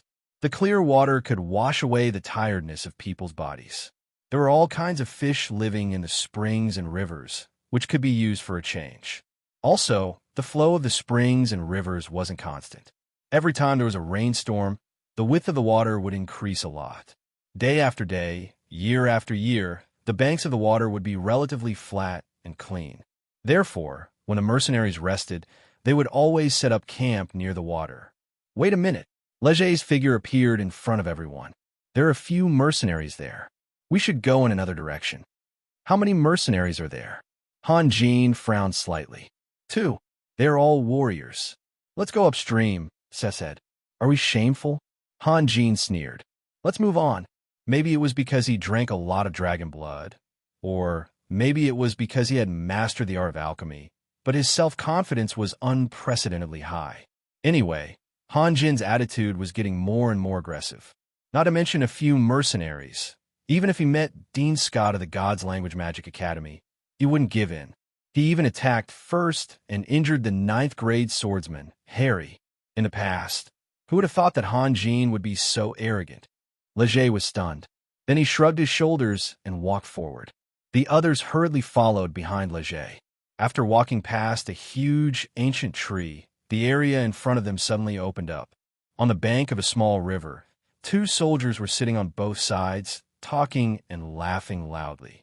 Seeing Leger and the others coming out, one of the soldiers stood up and jumped to his companion's side, giving way to the right bank of the river. The 2 warriors were about the same size. They were both very burly, but they were a size smaller than Morrison's. Their appearances were different, but their temperaments were very similar. When they talked and laughed loudly, their cheeks shook, and their laughter was loud and forthright. However, there was no smile in their eyes at all. They were calm and indifferent, which gave people the illusion that they were brothers. Seeing the two warriors, Chipango's expression changed abruptly. He couldn't help but look around as if he was looking for someone. However, he hid it very well, and the people around him didn't notice anything strange about him. Both of them didn't have the habit of greeting strangers and were busy with their own things. At first, the young magicians were a little nervous, but later, Han Jin sat on a rock close to the shore. Although his posture was very leisurely, with one hand supporting his chin, his eyes wandering, and even his toes tapping on the water, all the magicians felt at ease. After a period of training, they had all become much smarter. They knew that Han Jin was deliberately sitting there to block the enemy's attack route. If the two mercenaries suddenly attacked, they would have to go through Han Jin first. Sasu frowned. He felt that the two warriors in front of him looked familiar, but he couldn't remember where he'd seen them before. Han Jin's eyes had a thoughtful look. Obviously, he and Sasu had the same feeling. After a while, the young magicians sat together to replenish their food. The two warriors in front of them were roasting something with a fire. A fragrant smell came with the wind, and the smell was very tempting. "Friend, do you want one?" A warrior stood up with a grilled fish in his hand. "This is a big-mouth fish. It's very delicious." Before Han Jin and the others could say anything, a clear, angry shout came from the forest. "Stop right there." A dark light that was hard to detect with the naked eye shot out from the forest and penetrated the rock behind the warrior like a bolt of lightning. Then countless tiny cracks appeared on the rock. The cracks gradually widened, and the rock that was more than a meter tall was quietly turned into a pile of tiny gravel. What was even more frightening was that the gravel was still breaking apart. In the end, it even turned into dust. As the wind blew, the dust rose high into the air like a faint mist. The warrior's expression suddenly became very ugly. He looked around and asked tentatively, "Edwina, is that you?" As soon as he finished speaking, two elven archers walked out of the forest. Compared to the two warriors in front of them, these two elves looked more like sisters. Their hair was blue, and their noses, eyes, lips, and even their figures were similar. The soft armor they wore and the longbows in their hands were exactly the same as well. The only difference was that one of the elves had a pair of curved eyebrows, which added a bit of elegance to her, while the other elf's eyebrows were like blades, giving people a sense of sharpness. "Julia, why are you here?" The warrior's expression became even uglier. "Why can't I be here?" The elf called Julia replied coldly. The young magicians moved, but they didn't act rashly. They just formed a formation and surrounded Yelena and Sasu. Leger's figure quietly disappeared, and Morrison's stood beside Han Jin with his sword in hand. However, Sunir's expression was very strange. She stared blankly at the two elves, her eyes full of surprise. "Hayden, you're willing to sell your soul to the devil for just 3 dragon crystals, right?" The other elf said coldly. Obviously, she was Edwina. I don't understand what you mean." The warrior called Hayden shook his head, but his movements were very slow, or rather, very difficult. "Where's Gibran? Get out here!" Julia shouted. Her 2 blade-like eyebrows were already furrowed. It seemed that she was very emotional. Chipango's mouth was wide open. When he saw the 2 warriors, he thought that the Red Vanguards had already set up a sure-kill ambush here. So he had been thinking about how he could escape. Who knew that this would happen? How could the Red Vanguards have internal strife?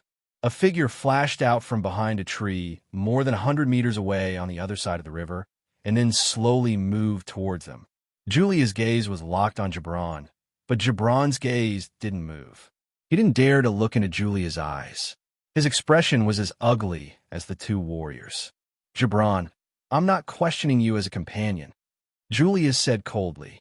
"I'm asking you as your fiancé, and I hope you can give me an explanation." "Why?" "Julia, I really don't understand. Why are you so angry?" Gibran spread out his hands, but his fingertips were trembling violently. This was almost impossible for a high-level thief. We just accepted a mission. Because the target was a magus, I didn't want you to be in danger. So, you purposely made us go to the Eastern District? Edwina sneered. Gibran, you're very smart, but don't treat us like idiots.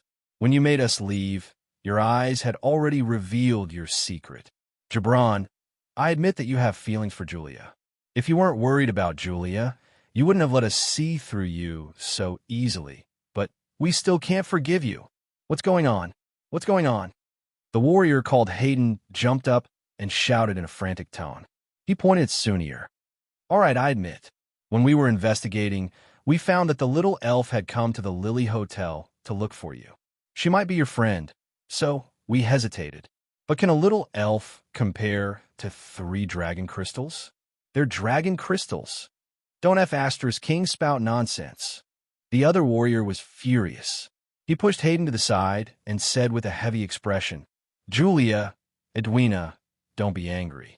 Hayden likes to talk nonsense. Actually, Gibran already told us that no matter what happens, we can't hurt that little elf. Really, I can swear on my life. Julia and Edwina looked at each other coldly, not saying anything. Julia, Edwina, I think you can understand that we really need those 3 dragon crystals. The soldier said in a sincere tone, especially you, Julia. Gibran is ruthless to the people outside, but how does he treat you? He treats you like a treasure bestowed by the heavens, the only one in his life. Can't you see how much he likes you? If necessary, he's even willing to cut out his own heart for you, Julia. Now, for little elf, you're treating us like this, treating Gibran like this. Have you forgotten that we've gone through fire and water together and faced all dangers together? Is it really worth it? Plus, we never wanted to hurt her. Little elf. Edwina laughed bitterly, then waved at Sunir. Julia's face turned pale. The warrior's heart-wrenching words reminded her of the past. She would be lying to herself if she said that she did not care. There was a saying, blood is thicker than water. They fought together, shed blood together, shared happiness together, and endured hardships together.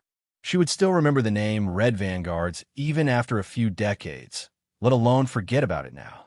She would remember every single member of the Red Vanguards because this was her other home. Sunir walked towards Edwina without hesitation. Morrison's was a bit nervous and purposely blocked Sunir, but Sunir avoided Morrison's expressionlessly and continued to walk towards Edwina. Clearly, she had a very special relationship of trust with the 2 elves. She's Sunir. Edwina gently held Sunir's hand. Do you know what Sunir means to us elves? What does it mean? Gibran asked with difficulty. Edwina's other hand reached towards Sunir's mask, but she pulled back halfway and whispered, Sunir, is that okay? Sunir sighed and reached out to take off her mask. Seeing Sunir's face, Gibran and the others' expressions changed again and again. Their eyes were filled with panic, confusion, and nervousness. With the experience of the Red Vanguards, they obviously wouldn't be mesmerized by someone's beauty. They were shocked by something else. Sunir is the descendant of war god Abraham and elf messenger Doreen. Edwina said word by word. Right now, we are Sunir's friends regardless of status. But if there's any danger, we elves will not hesitate to die for Sunir, including our queen. Do you understand? The atmosphere became deathly silent. After a while, the warrior called Hayden suddenly roared. His voice was as unpleasant as if someone had cut it with a knife. Are you mistaken? If this little elf? No. Lady Sunir's identity is so noble. Then she should be hiding in Wild Willow City. Why are you elves allowing her to run around? Why? Even the stupidest person would know that they had violated a taboo that should never be violated. After reaching adulthood, traveling around the continent is a tradition set by war god Abraham. Hayden, do you have the right to question Abraham? Edwina said coldly. Hanjin was stunned for a moment. Suddenly, he understood many things. Morrison's was wild and unrestrained, while Leger was arrogant and stubborn. Why would they both give in to Sunir? This had nothing to do with Hanjin. It had nothing to do with strength. It had nothing to do with personality. Morrison's hated women being rough with him. Sylvia would often pull his ear, and if she angered him, he would even hit her on the spot. However, whenever Sunir was angry, he would be like a frightened rabbit, running away as far as he could. Why? War god Abraham, elf messenger Doreen. Hanjin was too familiar with these two names. Sasu would often talk about epics, and every time he did, he would definitely mention Abraham and Doreen. During the invasion of the abyssal race, the surface races were at an extreme disadvantage at the beginning. It was war god Abraham, holy knight Gotha, elf messenger Doreen, and mountain king Dante, who held up the last line of defense for the surface races. It could even be said that without them, the world would not exist today. After decades of war, Abraham and Doreen's strength had already shown signs of breaking through to the 12th level. What was after the 12th level? Demigods? Or gods? No one knew. People only knew that Abraham and Doreen had become the nightmare of the abyssal race. Wherever they went, the morale of the abyssal race army would drop to the lowest point. Their supreme strength alone was not enough to make them legends that people would remember and sing about for countless years. The key was that they were a pair of heroes full of tragedy, and they even acted out a love story of life and death. In the early stage of the abyssal race's general retreat, a black dragon named Havana sought refuge with Mountain King Dante. Now people insisted that it must be a conspiracy of the black dragons. Havana used vivid words to describe the future of Mountain King Dante. The abyssal race was about to retreat, and the continent would definitely be unified. Then, who would be the real king? Dante's ambition soared rapidly. He thought hard for a long time and set up a large-scale banquet, inviting Abraham, Gotha, and Doreen to attend. Gotha discovered that an army of the abyssal race was quietly sneaking into the depths of the continent, so he chased after them with his army. He did not have time to attend the banquet, but Abraham and Doreen did not suspect anything and gladly came. However, Dante suddenly attacked Abraham and Doreen at the banquet. Abraham was a human, but Doreen was an elf. Everyone knew that an elf's life was much longer than a human's. At the end of the war, Abraham was already old. It was a sad thing to be a hero past his prime, but Doreen was still very young. Once, Abraham worriedly asked Doreen what would happen to Doreen when he felt that his life was gradually fading away. Doreen answered him in a casual tone. Nothing could separate them, not even death. Abraham laughed and alienated Doreen from then on. He did not doubt Doreen, but he knew her character well. She looked weak on the outside, but she was resolute on the inside.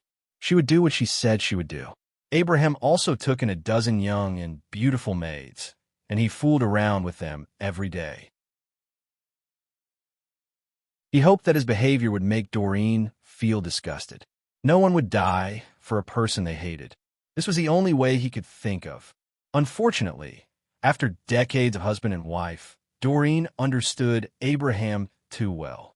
She even knew the whole process of Abraham's blonde hair gradually turning gray and the origin of every wrinkle on Abraham's face. She loved this man very much. At the banquet, Doreen used her own actions to put a full stop to her promise. Abraham was hit by the tree demon's entangling roots and could not escape, but Doreen had countless opportunities to use the space scroll. She did not leave but stayed by Abraham's side. Compared to this man, the mission of the goddess of nature, the responsibility on her shoulders, and the hope of her people were so insignificant. She knew that Abraham, who was regarded as the leader of the whole continent, would also abandon everything for her. This sudden change caused the races on the ground to pay a heavy price. Abraham, the god of war, and Doreen, the elf messenger, died. Damtin, the king of hills, was seriously injured, and nearly half of the dwarves who were willing to follow him were killed. Humans, elves, and dwarves were originally the three strongest races on the continent. In order to achieve his ambition, Damtin, the king of hills, dragged his own people down with him. But this was not the end. When the Saint Knight Gotha heard the news, he vomited blood and fainted on the spot. When he woke up, he immediately led his army back to the kingdom of dwarves. Damtin was shocked and sent a messenger to see Gotha. He promised to share the continent with Gotha, but Gotha did not say a word. He waved his hand and ordered the messenger to be pushed out and killed directly. Normally, with Damtin's ability, he would not do such a stupid thing. However, the saying, blinded by greed, told people that no matter how smart a person was, he would become a real idiot under certain conditions for some reason. Damtin sent another messenger to see Gotha. He offered the underworld god armors he had collected to Gotha. He only wanted to keep the territory of the kingdom of dwarves and give the rest to Gotha. Still, Gotha did not say a word. Push out the messenger and kill him. One of Gotha's most trusted subordinates came out to stop him. He said that the abyssal races were still threatening the continent, and he could not do anything that would hurt his friends and make his enemies happy. Gotha raised his spear expressionlessly. Kill. However, in front of a group of horrified subordinates, Gotha finally said, "If I can't even protect my comrades, then what's the point of protecting the continent?" Don't underestimate the power of morality. Many dwarves thought that their king was too despicable and shameless. When they heard that Gotha's army had arrived, they all came out to greet them. But Gotha's answer was still the same: kill. In the end, Gotha massacred Damtin's main city and killed Damtin, who had not yet recovered from his injuries. The elites of the dwarven race were also killed in that battle. Gotha's experience was as cruel as Abraham's, but their personalities were different. Abraham was an emotional leader, while Gotha was a tough guy. He had been captured and tortured cruelly, but he did not shed a tear. The army that he had spent countless efforts to build was besieged. In the end, he only escaped with a few guards, but he still did not shed a tear. He had a huge family behind him. When the abyssal races saw him as a thorn in their side, they captured a large number of his family members and executed them one by one in horrible ways. Among them were his father, mother, his uncles, and his underage son and daughter. He still did not shed a tear. But in the face of the remains of Abraham and Doreen, Gotha burst into tears. Whether it was strength, personal charisma, or strategic and tactical leadership, Abraham was a well-deserved leader. He was also the only person that Gotha admired from the bottom of his heart. Now that Abraham and Doreen were dead, and Damtin had also died in his hands, he had no other choice. He could not cooperate with a guy that he hated so much. Could he, alone, support the whole war? So he cried for the future of the world, cried in despair.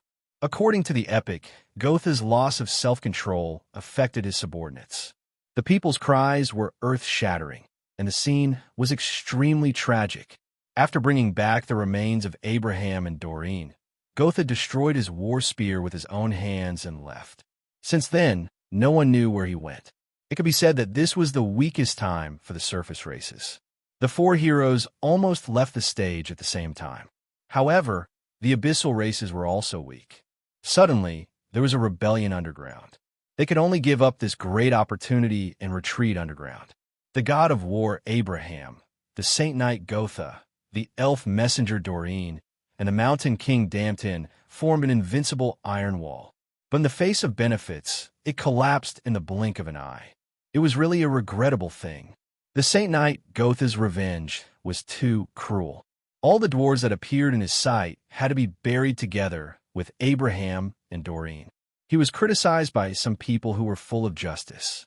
In the end, he ignored the threat of the abyssal races, abandoned his responsibility, and left.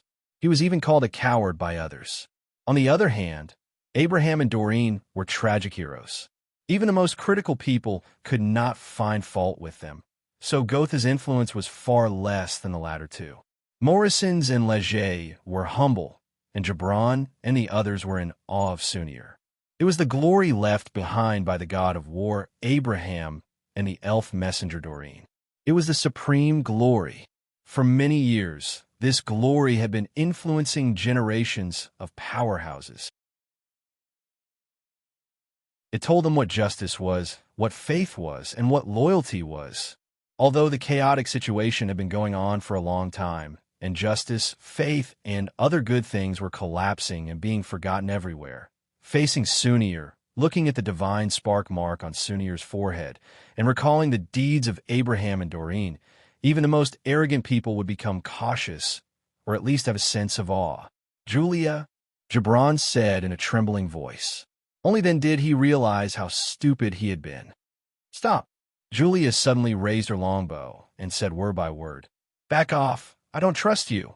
Gibran's body suddenly froze. With every word Julia said, his face turned paler. "Originally, I could have posted it around 5 p.m., but I stopped halfway and was condemned by all of you. So I could only bite the bullet and continue writing. For the sake of the word count, please forgive me. To be continued. If you want to know what happened next, please go to www.chidian.com to read more chapters. Support the author. Support the original reading. Author's note.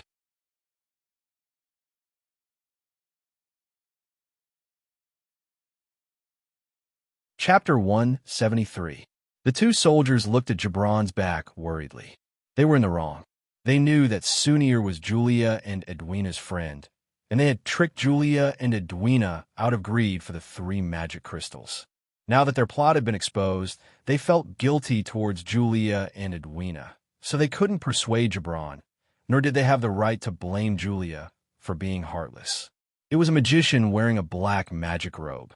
He looked at Gibran, then said to Julia with a bitter face, "Julia, you can't blame Gibran. It was all my idea. You know how important the dragon crystals are to me. I really wanted those 3 magic crystals. Actually, Gibran didn't want to take this mission, but I insisted. Cain, we've known each other for so long. Do you think I don't know what kind of person you are?" Julia sneered. "You don't seem to have any desire for profit. Sometimes I find it strange. How did you become a 9th-grade magician? Do you really want to say that this was all your idea?" Julia's words pierced Cain's heart.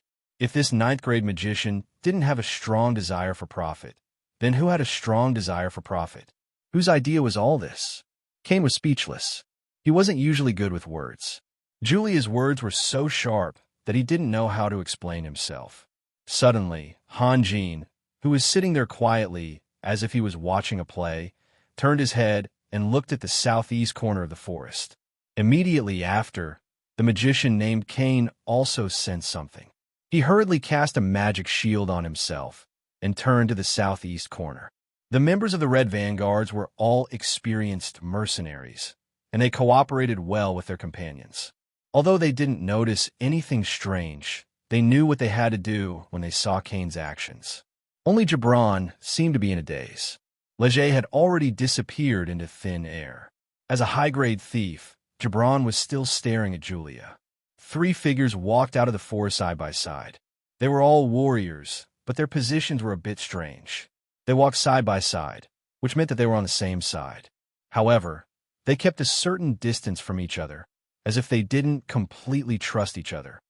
"It's so lively." The warrior in the middle smiled and said, "Gibran, I didn't expect you to be interested in this mission too." The warrior's words had a deep impact on Gibran. As the leader of the Red Vanguards, he might not be the strongest, but he had to be the calmest and most meticulous person. Unexpectedly, Gibran suddenly roared. His voice was hoarse, and there was a strange tremor to it. His entire face was severely distorted, and he looked very ferocious. "Scram! Scram!" The soldier didn't expect Gibran to not give him any face at all. His expression changed, and he said coldly, "Gibran, open your eyes and look at the situation now. We've already formed an alliance with the Red Light Mercenary Group and the Free Eagles Mercenary Group. As for the 3 dragon crystals, we'll take 1 each. If you're smart, get out of the way and don't get in our way. We're still friends. If you don't want to be smart, then from now on, there will be no more Red Vanguards in isolated Cliff City." As soon as the warrior finished speaking, a group of vague figures appeared in the dense forest. They couldn't estimate the exact number, but there were at least a few hundred of them. This time, it was the Red Vanguard's turn to be nervous. 2 warriors stood in front to protect Cain, while Edwina, Julia, and Sunir quickly approached Yelena. Yelena was their primary target, and no matter what kind of conflict happened, the enemy would definitely point their spear at her in the end. The battle was about to break out, but Gibran's slightly trembling body suddenly stabilized miraculously, and his expression gradually calmed down. He quietly looked at the three warriors in front of him and didn't say a word. "What do you think, Gibran? Gibran, do you want to be an enemy or a friend?" The warrior enunciated each word clearly. Gibran suddenly turned his head to look at Julia. For Julia, he could give up this mission, but Julia was now standing with his target.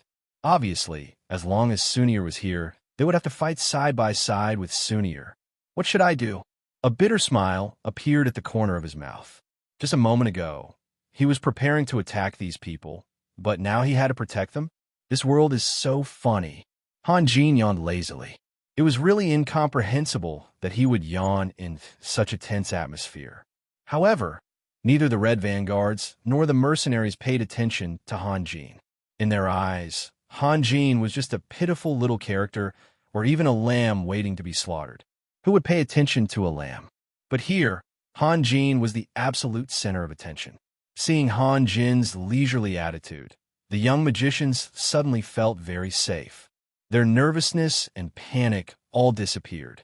They were confident that they could face any challenge, although they didn't know where this confidence came from. Raphael, he's actually in the mood to yawn. Sunir didn't know whether to laugh or cry. Was he like this before? Yelena asked with a smile.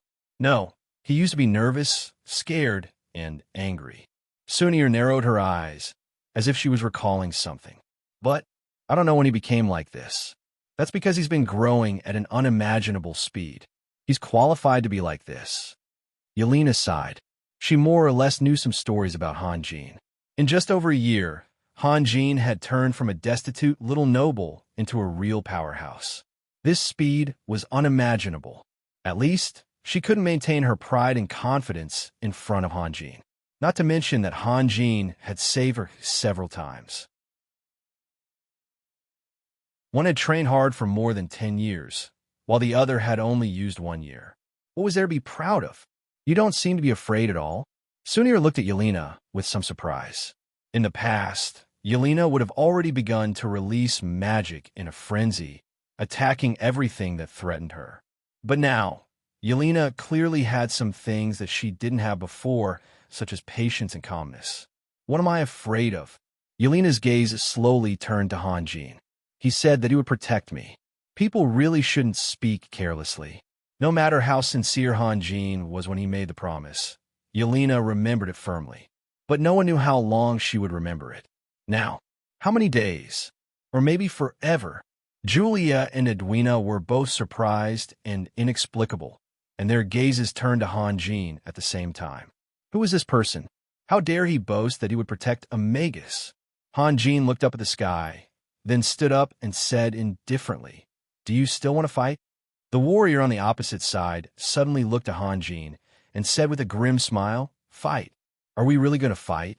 Kid, do you think we brought a few hundred people here to sightsee?" The warrior said contemptuously, then looked at Gibran. "Gibran, if you step aside, we can still be friends. As for the dragon crystals, the three of us will give you some compensation." Gibran, listen carefully. We're not afraid of you. Another warrior said coldly. Although we're not friends, we're still familiar with each other. If we take a step back and give you compensation, you have to take a step back and don't make it difficult for us. Gibran lowered his head sadly, then waved his hand, and the members of the Red Vanguards all retreated upstream. Obviously, they didn't want to interfere, but just as they lowered their heads and swam upstream, their eyes flashed with a cold, ferocious light. In fact, the development of the situation was very abnormal. The most terrifying person here wasn't Gibran or the mercenary leaders, but Yelena. It was normal that no one thought highly of Han Jin.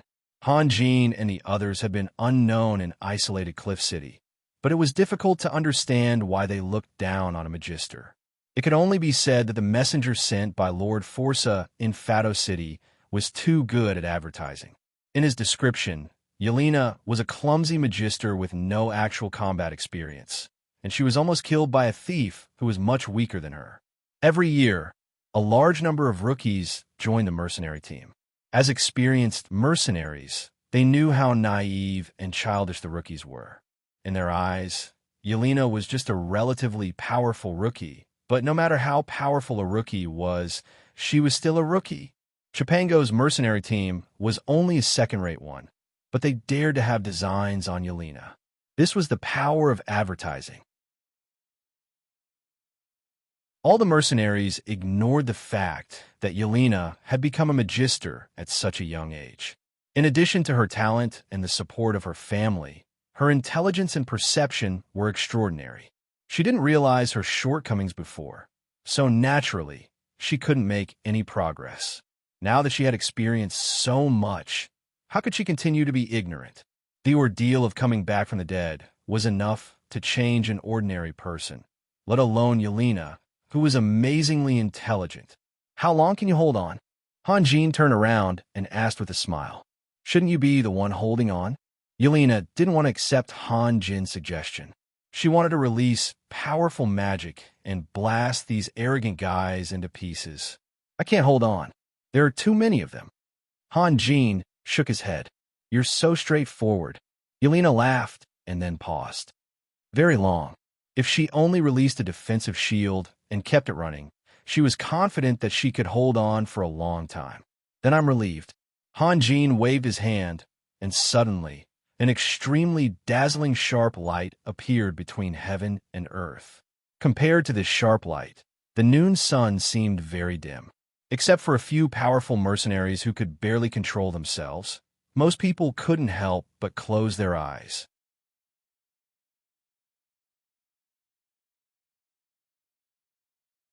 Chapter 174. To be more precise, it was a flying rainbow that suddenly appeared between the heavens and the earth, bringing with it a dazzling light. From the moment it appeared, it firmly grabbed everyone's attention. What was even more strange was that such a fierce magic had no fluctuations at all. As long as you closed your eyes, you couldn't feel anything. This was simply incomprehensible. The speed of the flying sword could no longer be described as lightning. It carried a kind of arrogance that could travel thousands of miles in an instant with a kind of indestructible sharpness and directly shot towards the warrior in the middle. But that warrior was not an ordinary person. Being able to make friends with Gibran, the leader of the Red Vanguards, even if it was just a nodding acquaintance, at least his strength was recognized by Gibran. After the initial shock, he was able to pull out his long sword in time, release his protective dochi to the extreme in an instant, and counterattack the flying sword. Hanjin made a hand sign, and the flying sword miraculously disappeared, then appeared behind the warrior, quietly chopping towards the warrior's neck. If it was just a fight between two people, this sword strike would be extremely insidious. However, that warrior had a friend beside him. The warrior on the left suddenly realized that something was wrong.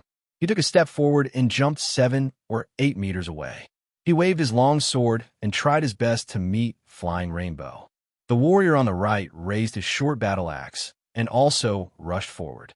However, his fighting style should be based on strength, so his speed was a little slower than his companion. A tragic scene ensued. As veteran mercenaries, they knew very well what the most important rule of the jungle was. One must always be vigilant. Only by maintaining enough vigilance could one be qualified to survive in this world. Although they had already formed an alliance, who didn't want to take the 3 dragon crystals alone? People always like to use their own thoughts to judge others. Not to mention that they were not a team that cooperated all year round, but a temporary alliance. To put it bluntly, this was also the reason why the 3 of them kept a distance of 7 or 8 meters. No one could completely trust each other. When the warrior in the middle saw his 2 allies attacking him one after another, he didn't have time to think. He roared and swung his sword to block the long sword that was attacking him first. Then, he turned his body and dodged the short axe that was attacking him from behind. At this time, he caught a glimpse of the extremely sinister flying rainbow from the corner of his eyes. Unfortunately, it was all too late. His ally's sword that could have saved him was blocked by him, and the short axe was a little bit slower, and this little bit of distance made the situation irreversible. Blood splashed as the flying rainbow attacked his neck. Without the protection of armor, it was impossible for him to block the attack of the flying rainbow. The warrior's neck was neatly cut off, and his head flew high into the air. Then, the flying rainbow moved to the side, avoiding the sweep of the short axe, and continued to chase after the warrior and penetrated his head. The next moment, the flying rainbow emitted a dazzling light, bypassed the attacks of the two warriors at an unimaginable speed, and returned to Han Jin's side. Han Jin stretched out his hand, took the head, and gently put it on the rock next to him. He showed a sarcastic smile and said to the head that died with eyes open, "Do you still want to fight?" On both sides of the river, there was dead silence. The members of the Red Vanguards were also stunned, and their faces were full of horror. They never thought that there was such a fierce character hidden among the few unknown mercenaries. With only one strike, he killed a famous mercenary group leader. What would they do if they were in his place? In fact, this was not unacceptable. Many people had the same threat, such as the Reaper mercenary team and the Dragon Singer mercenary group. Moreover, the battles between mercenaries had always been very dangerous, and the slightest mistake could result in blood spilling on the spot. What shocked them even more was Han Jin's leisurely and relaxed expression after killing the man, as if there was no one else around. If you wanted to overwhelm your opponent with your aura, you would have to show your strength with your fierce eyes and fierce actions. However, Han Jin looked very free and easy. He could be said to be a beautiful young man on a scenic tour, or a big brother next door, but he didn't look like a murderer who had just killed someone. Only you guys are left. How should we divide the 3 dragon crystals? 1 for each person, 2 for each person? That's a bit unfair. Han Jin's gaze turned to the 2 warriors. Let me help you. If I kill one more, there's no need to divide them, right? Han Jin didn't like to talk nonsense. Just now, his original intention was to immediately release Earthmeld and sneak into the dense forest to kill, but the actions of the warriors gave him some clues. This was also a kind of quick-wittedness. He wanted to destroy the fragile unity between them before the battle broke out. The 2 soldiers looked at each other and suddenly stood side by side. The warrior with the short axe roared, "Kill him!" Fireballs and lightning bolts flew out from the forest, mixed with a shower of arrows. However, none of the attacks were aimed at Han Jin. They were all focused on the seemingly defenseless Yelena. Yelena sneered and raised the magic staff in her hand into the air. An extremely pure magic shield appeared and quickly spread out, covering all her companions around her. The next moment, dozens of magic detection halos bloomed almost simultaneously in all directions, covering the space of a few hundred meters around the river. One of them even fell on Gibran. The members of the Red Vanguards looked at each other. Gibran had hidden behind his companions with the intention of quietly joining the battle, but he didn't expect that the other party wouldn't appreciate his help and would instead be wary of him. But who could he blame? Dozens of thieves who had sneaked across the river revealed themselves under the magic detection halos. Sasa roared and commanded the young magicians to attack. Sunir also drew her longbow, but the most terrifying ones were Edwina and Julia. The 2 elves' arrows didn't miss, and in the blink of an eye, more than half of the thieves fell into a pool of blood. The number of thieves killed by the 2 of them was enough to tie with Sunir and the group of young magicians. The remaining thieves fled for their lives. The shock in their hearts was indescribable. How could there be such an abnormal magician? She released dozens of magic detection halos in one breath and didn't need magic to cast spells. Also, was she really a silly rookie? They didn't know that after falling into the hands of thieves twice, Yelena had an extreme hatred for them, even bordering on paranoia. Magic detection would become the magic she loved the most in her life. She would never allow thieves to run wild in front of her no matter what. Countless spells and arrows fell on Yelena's magic shield like raindrops, but it had already been decided that Yelena's main task was to hold on A magic shield released by a magister with all her strength was almost indestructible. The attacks of hundreds of people only caused ripples on the magic shield. Yelena's expression was calm. Obviously, she had enough confidence in herself. Leger's figure suddenly appeared beside the warrior, holding a short battle axe. He swung his dagger at the warrior's neck like lightning. The warrior was stunned by the tragic scene in front of him. Moreover, Leger's judgment was very sharp. From the rescue, just now, he already knew that the warrior's speed was somewhat lacking, so he targeted him. The warrior only reacted when the dagger was about to pierce his neck. It was already too late for him to block with his battle axe, let alone dodge. He could only move his shoulder to block his neck. Blood splattered. Leger's dagger had already pierced deeply into the warrior's shoulder, but he didn't follow up with another attack. Instead, he began to retreat rapidly and disappeared into thin air. Several magic detection halos followed closely. Unfortunately, the range released by the magicians couldn't compare to that of a magister, and their speed was more than a beat slower, so they overlapped again. Leger was very cautious. After swinging his dagger, regardless of whether it hit or not, he would immediately retreat. Several magic detection halos had no effect. The light of the flying rainbow lit up again. Han Jin had applied the spirit possession art on himself and was following the tail of the flying rainbow, shooting straight forward. Kill! The warrior with the short battle axe was injured on the right side. Knowing that his combat ability had decreased sharply, he hurriedly retreated. The other warrior fearlessly faced Han Jin. His speed might not be as fast as the rainbow, but it was comparable to Han Jin's. The corner of Han Jin's mouth curled up into a smile. His body leaned to the side and faced the warrior. However, there was a subtle change in the angle of his dash. After experiencing battle after battle, not only did his cultivation and experience in Dao grow, but his combat instincts also grew.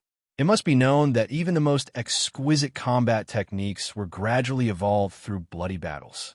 Han Jin was repeating a very ancient process.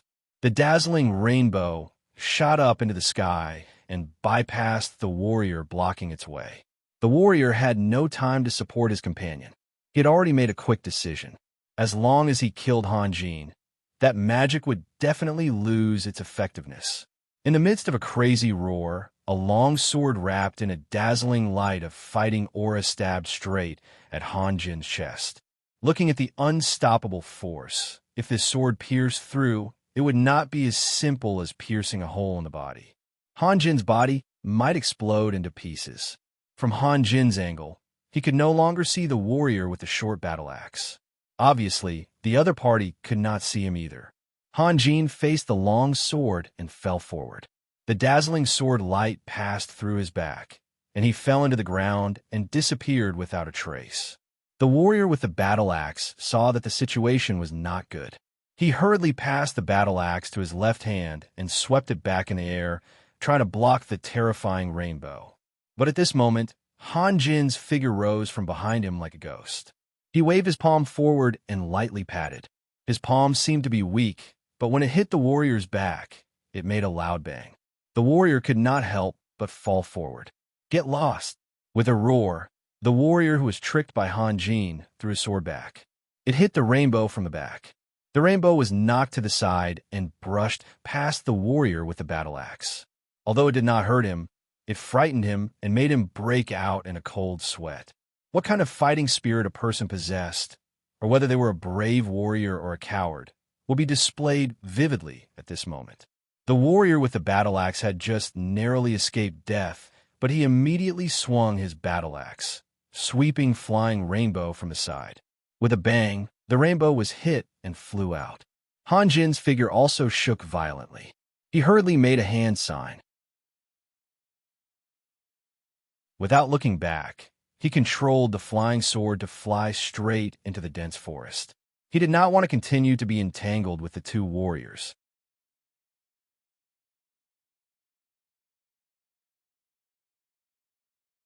Chapter 175. When Han Jin rushed into the forest, the mercenaries didn't panic. Although Han Jin was a huge threat and even killed a famous mercenary group leader in the blink of an eye. These mercenaries who lived on the edge of life and death all year round were mentally strong. The people at the front began to attack Han Jin, while the rest of the mercenaries continued to release spells and arrows in an attempt to destroy Yelena's magic shield. This wasn't just to kill the final mission target as soon as possible.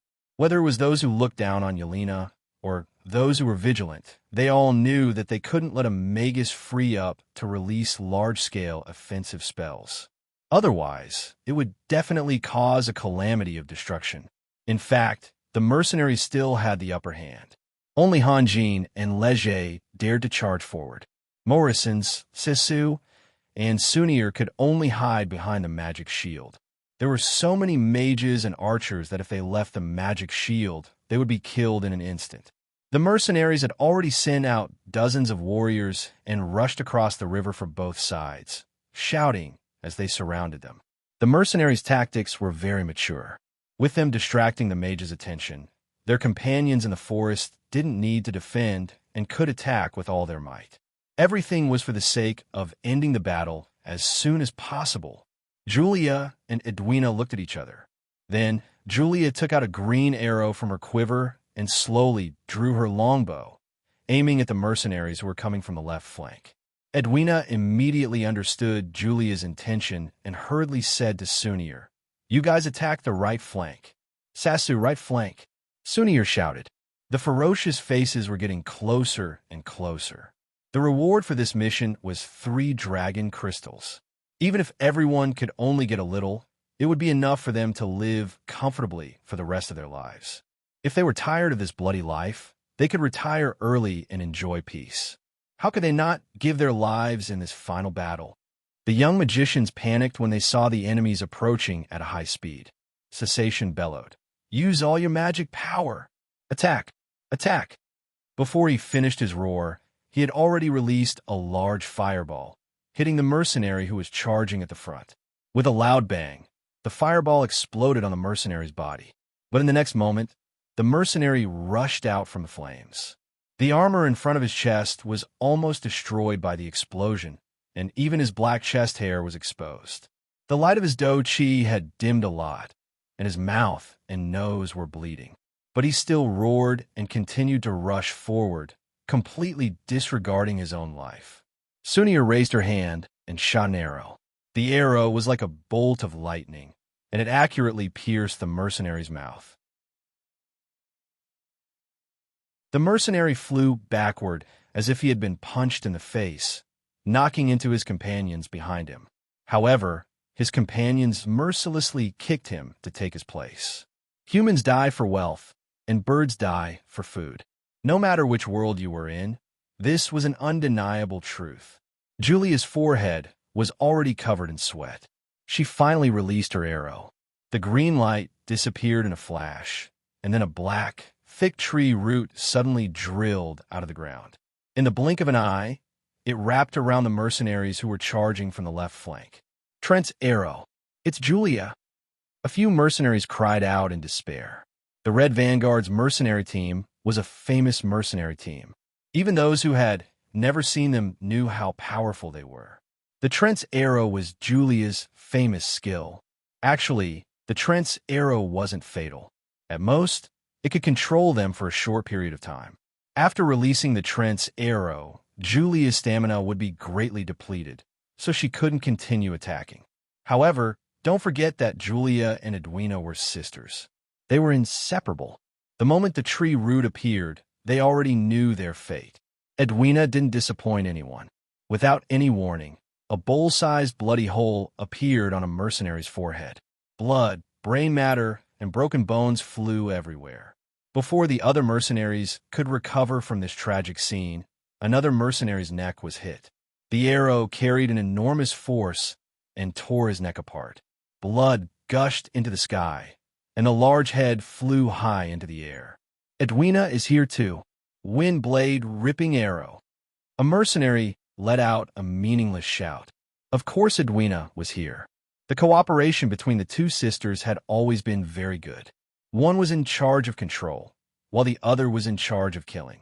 Who knew how many troublesome, high-level magical beasts had fallen at their hands? In a situation where they lost their ability to move and became targets, the mercenaries' defensive combat aura was useless. Even a Supreme Knight wouldn't dare ignore the joint attack of two 10th grade rangers. Gibran, what the F***CK is the meaning of this? The leaders of the two mercenary teams roared angrily at the same time. What do I mean? Gibran sighed softly, then said, "We should also." At this moment, another magic detection halo flashed by. Gibran's face immediately stiffened. No matter how powerful he was, he had to use it after becoming invisible. How could he just swagger over? He wasn't a warrior. However, the great Magus had favored him so much, which was equivalent to turning him into half a piece of trash. This feeling was very vexing and also somewhat worrying. Learning a lesson wasn't something that everyone could learn in time. Sometimes, one person's blood was far from enough. The mercenaries were in a hurry to destroy Yelena's magic shield, so they only sent a few people to intercept Hanjin. Now, they had paid a heavy price for this. When a wave of arrows hit Hanjin, his body sank into the ground again. Then, he appeared behind a few mages, and with a flash, he pierced the chest of a mage on the side. Then he swung his right fist with all his might and heavily punched the back of the mage in front of him. The mage's spine was instantly shattered, and his body was twisted in a very strange posture. He felt something soft on the back of his head, and then he realized that it was his butt. Then, everything turned into endless darkness. Hanjin's body turned into an arrow, a strange and unpredictable arrow. Hanjin's body was like a gust of wind, an erratic wind. He moved through the forest at extremely fast speed. Sometimes he rushed in front, and the dazzling rainbow followed closely behind him. Sometimes the rainbow shot forward, and Hanjin's figure was hidden in the light that no one dared to look directly at. Hanjin had no intention of attacking the archers. Instead, he focused his attention on the mages one after another. Wherever he passed, there would be a bloody storm. Although the mages hurriedly released magic shields, they could only block Hanjin's fist. In front of the dazzling rainbow, the magic shields released by their magic power were too weak. They almost collapsed at the first touch, and then blood splattered everywhere. Hanjin's speed was extremely fast, and with the cover of the rainbow, it was difficult for the archers to lock on a Hanjin. They were also afraid of accidentally injuring their companions, so it was inevitable that they would hesitate. The warriors who came to surround Hanjin were very clumsy. They could not catch up with Hanjin at all. Even if their movements were very clever, and they occasionally surrounded Hanjin in the middle, Hanjin would appear again in the distance with an earth meld. It could be said that Hanjin was a person who cherished his life very much. No matter what he did, he had to ensure that he could survive. Otherwise, everything would be a bubble. Therefore, when he absorbed the earth element magic crystals, he used all the earth element to create the earth meld talismans. He was even reluctant to create the faked earth corpse for Morrison's. Hanjin was not selfish. Only he could unleash the full potential of magic. At this stage, he could not afford to waste any of it. Although he did not help Morrison's, he had never put any burden on Morrison's. What he was doing now was what Morrison should do. He had already placed all the burden on himself. There were also smart people among the mercenaries. When a mage saw Hanjin charging straight at him, he did not dodge. Instead, he suddenly released an electric arc. Hanjin's body suddenly stiffened, and then a large green web covered Hanjin tightly. Web? This was a rare opportunity. One magic after another landed on Hanjin. It was a colorful scene. Perhaps it was because Hanjin's body was too fast and strange, so the mages all chose to release status magic. Among them, there was not a single offensive magic. This was the first time Hanjin was covered by a large-scale magic. He felt like his legs were filled with lead, incomparably heavy. His eyes turned black, and he inexplicably lost his vision. Fortunately, he had already scattered many inconspicuous wooden worms. This was also why he was the first to discover the abnormality in the forest. Therefore, he could still see the changes in his surroundings. There was actually a dark mage hiding in the group of mages. Han Jin's body became extremely weak. His stomach was empty, as if he could not summon any strength. His mind was filled with sad memories. There were memories of the other world, the strangeness of this world, and even fear. He suddenly felt tired and wanted to turn around and leave. He even had an extremely absurd thought. He did not want to move anymore. Let others kill him. Maybe this way, he could return to the other world. The archers were overjoyed. They all drew their longbows and aimed at Han Jin. At this critical moment, a white light lit up on Han Jin's body. Magic dispelling. In an instant, all kinds of magic lights on Han Jin's body disappeared without a trace. At the same time, Yelena's eyes also lit up. She suddenly understood a lot of things. The meaning of a battle was not only how many enemies one killed with one's own hands. There were other more important things, such as protecting and saving. When Han Jin rushed over, she subconsciously separated a part of her mind power and imprinted it on Han Jin. If it was someone else who did this, it would not have meant much.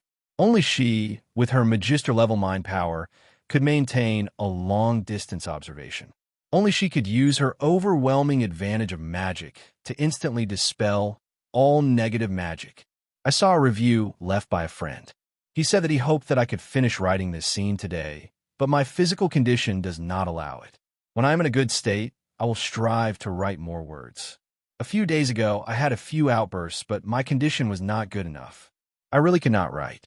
I have not recovered from my pharyngitis, and now there's another disease that is hard to talk about. I think it is caused by pharyngitis or mumps. The doctor told me that this disease can only be easily contracted by children. Adults have strong immune systems and will not get it easily. He also told me that it may be complicated with meningitis and that I will lose some abilities for the rest of my life. I am so scared that I do not dare to be careless anymore.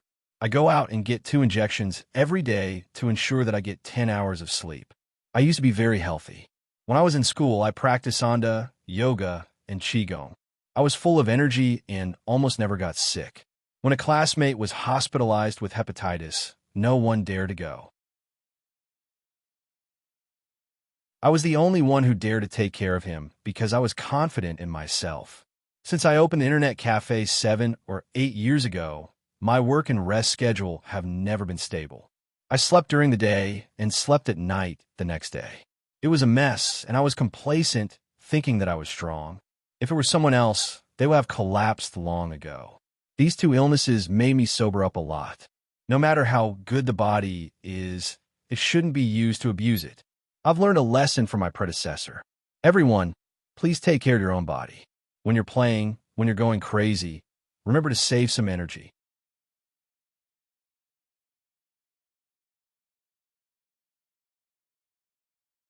Chapter 176.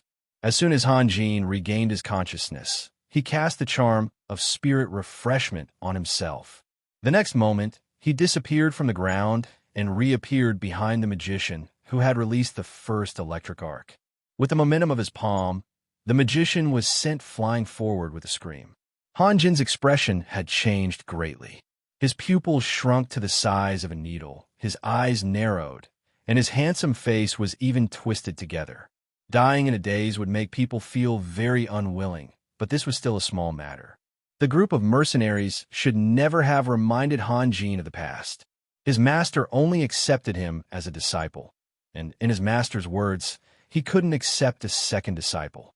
Because the master and disciple's cultivation was of the same origin, they both absorbed energy, so there was an irreconcilable contradiction. When the 2 of them could absorb the energy from the same magic weapon, who should they give it to? His master always gave him the magic weapon.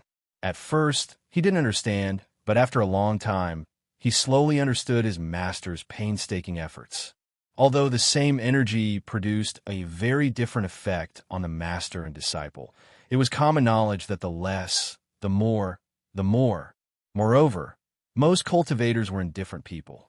They only cared about the Tao and didn't care about other people's suffering. thinking about other people's selfishness and indifference, and then thinking about his master's kindness. His gratitude couldn't be described with words. In other words, his master really treated him, Han Jin, as his own child, and he didn't have time to repay anything before he was sent to this world.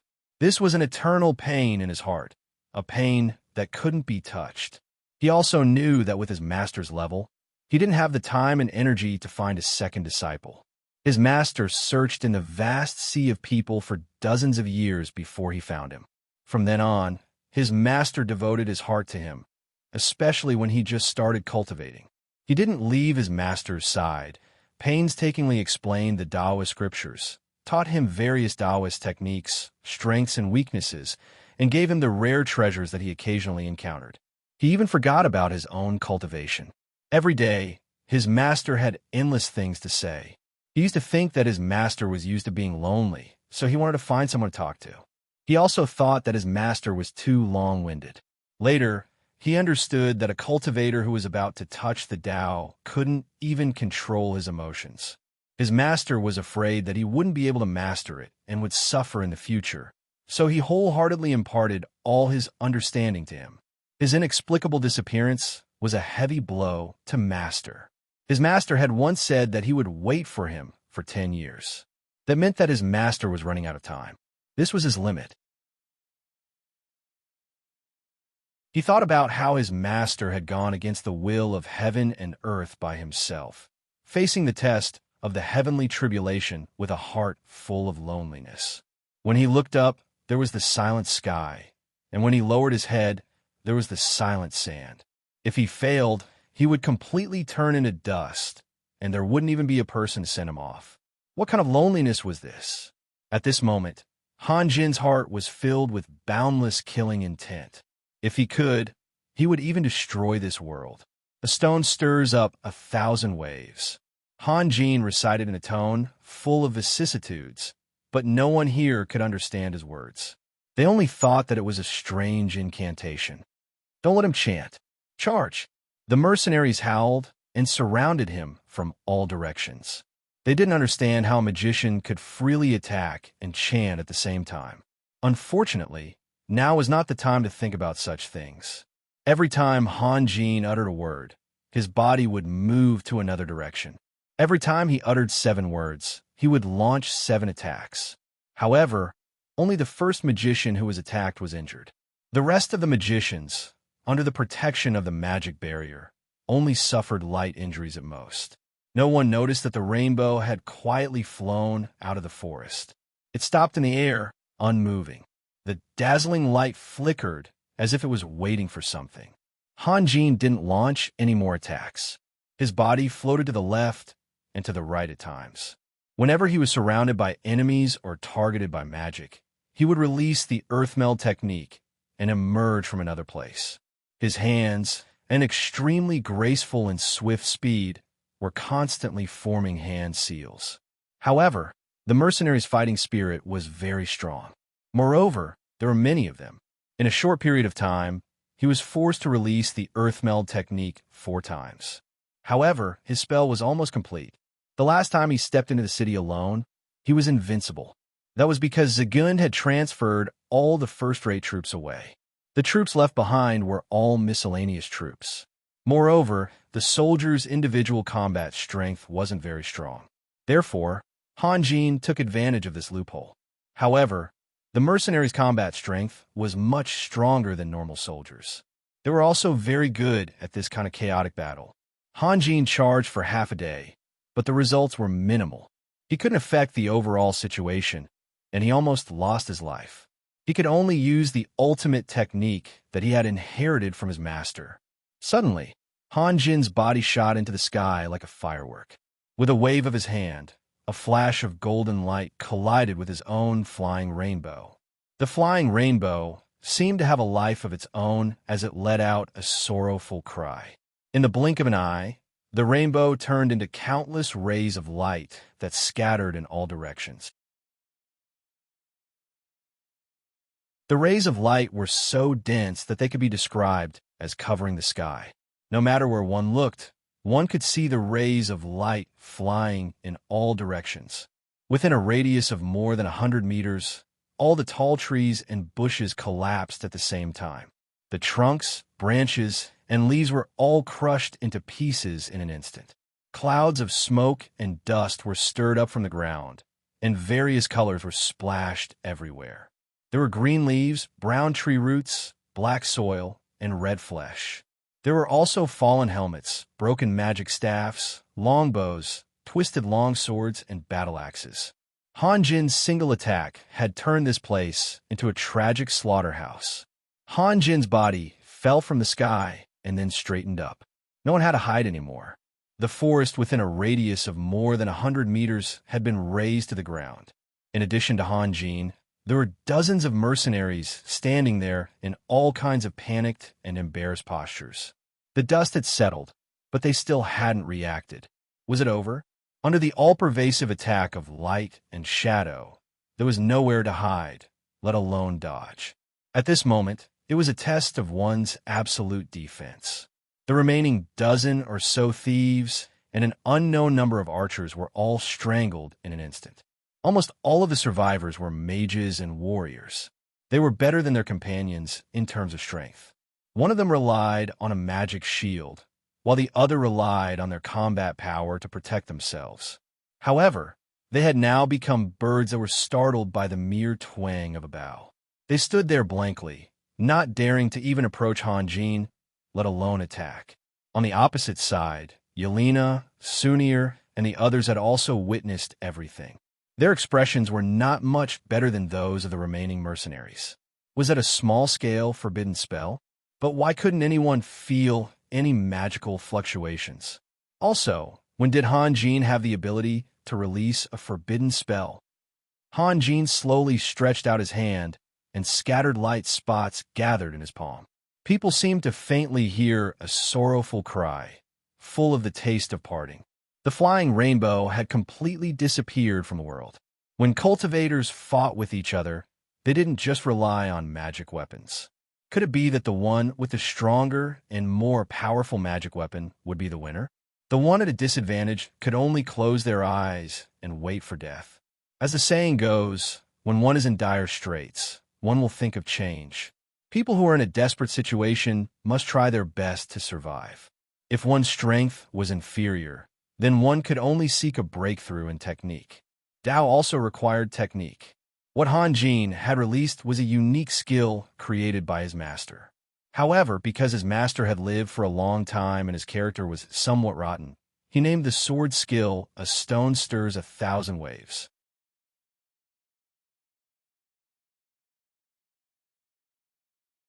A series of crisp incantations echoed between heaven and earth, and the magic fluctuations became more and more intense. Unfortunately, no one came to disturb Yelena. Even if everyone knew that letting a magus freely release magic would be a disaster, who would dare to turn back? The mercenaries only hoped that they could be the lucky ones, because they still didn't know what Yelena was going to release. The sky suddenly lit up, and immediately, streaks of lightning fell from the sky. 9-grid Thundercall. 9-grid Thundercall was an extremely terrifying magic. It was also known as a level 1 magic because the power of the Thundercall was directly proportional to its level. A level 3 magus could only release 1-grid Thundercall, which was weak and only covered an area of a few meters. 9-grid Thundercall, on the other hand, could attack the space within hundreds of meters and destroy everything within. The fleeing figures were all enveloped by the lightning. No one could see what was happening inside, and they could only hear the screams from time to time. But everyone knew that those mercenaries were doomed.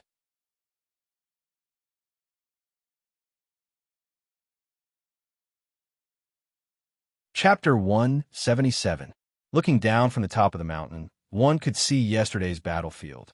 Han Jin's sword skill had destroyed hundreds of square meters of ancient trees. It was as if a girl with long hair had lost a circle of hair on her head.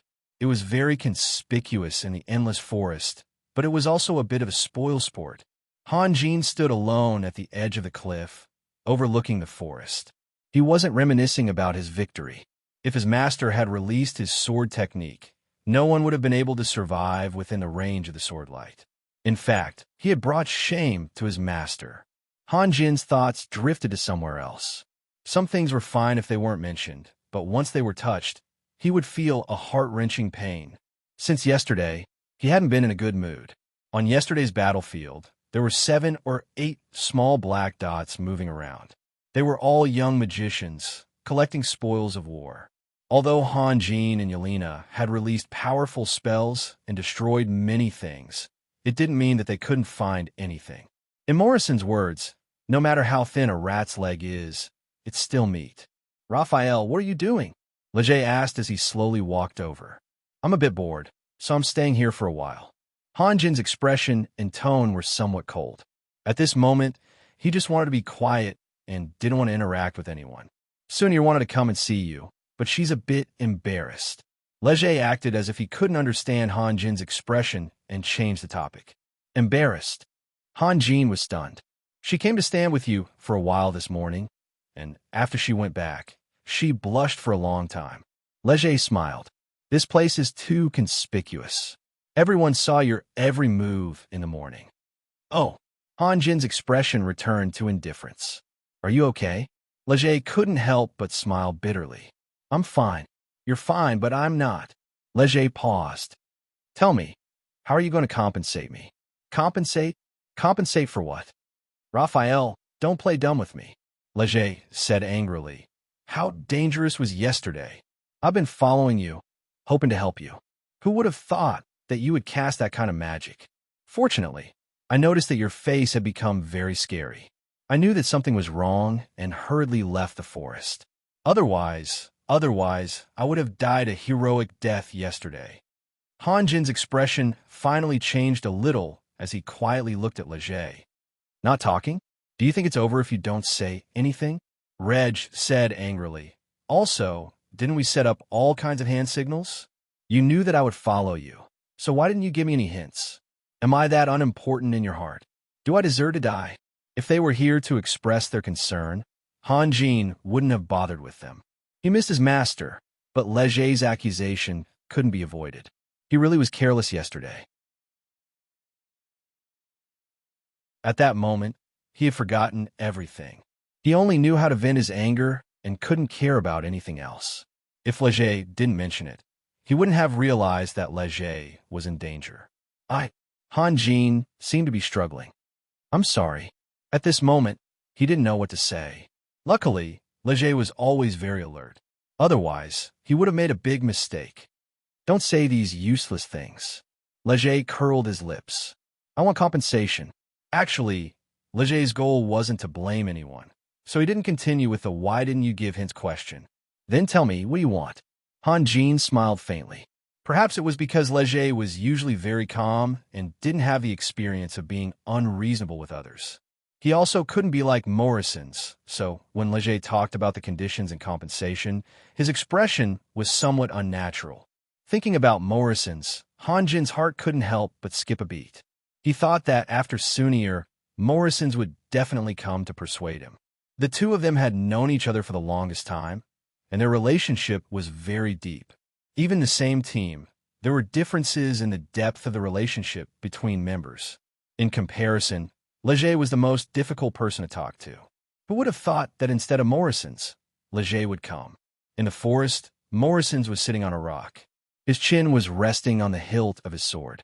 His eyebrows were tightly knitted, as if he was thinking about something in life. If it was someone else, it would be fine, but it was Morrison's who was putting on airs. It was a bit ridiculous. No matter what kind of team it was, every member had their own unique and irreplaceable life path. When the team moved forward together, their paths entangled with each other and extended forward. However, they would never completely merge together because they had to be qualified to be themselves first before they could be qualified to be a qualified member. If they couldn't even be themselves, what could they do? Morrison's had been hiding here for a very long time. He also had his own pain and helplessness. In the battle yesterday, he was the only one who didn't do anything from the beginning to the end. Even the rookie magicians helped, but what did he do? This was the second time he had tasted this feeling of powerlessness. Can you give me whatever I want? Leger chuckled. Again, if it was Morrison's who laughed, it would be normal, but when he laughed, it felt slightly artificial. However, for Han Jin, Leger's artificial smile brought him a trace of warmth. He turned to look at the sky and said lightly, "Tell me what you want. I will try my best to satisfy you. But if I can't do it, then don't blame me." "Hey, what do you mean? If you can't do it, does that mean I've wasted an opportunity?" At this moment, Yelena slowly walked up from below. Leger originally wanted to continue chatting with Han Jin, but when he saw Yelena, he shrugged and said, "Forget it. I'll talk to you tonight. Don't forget your promise." "Don't worry." Han Jin smiled. Yelena stepped to the side lightly. Her eyes were fixed on Han Jin as if she couldn't see Leger at all. It wasn't just today. It was the same yesterday and the day before. Yelena could chat with Sunir, Sasu, and even Morrison's, but she never pretended to be friendly with Leger. There was no other reason. As the saying goes, when the city gate is on fire, the fish in the moat will suffer.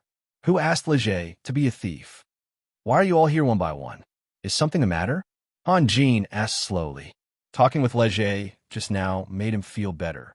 At least he was no longer immersed in the unchangeable past. "It's because you're a little strange, so everyone is worried about you," Yelena said softly. "Thank you."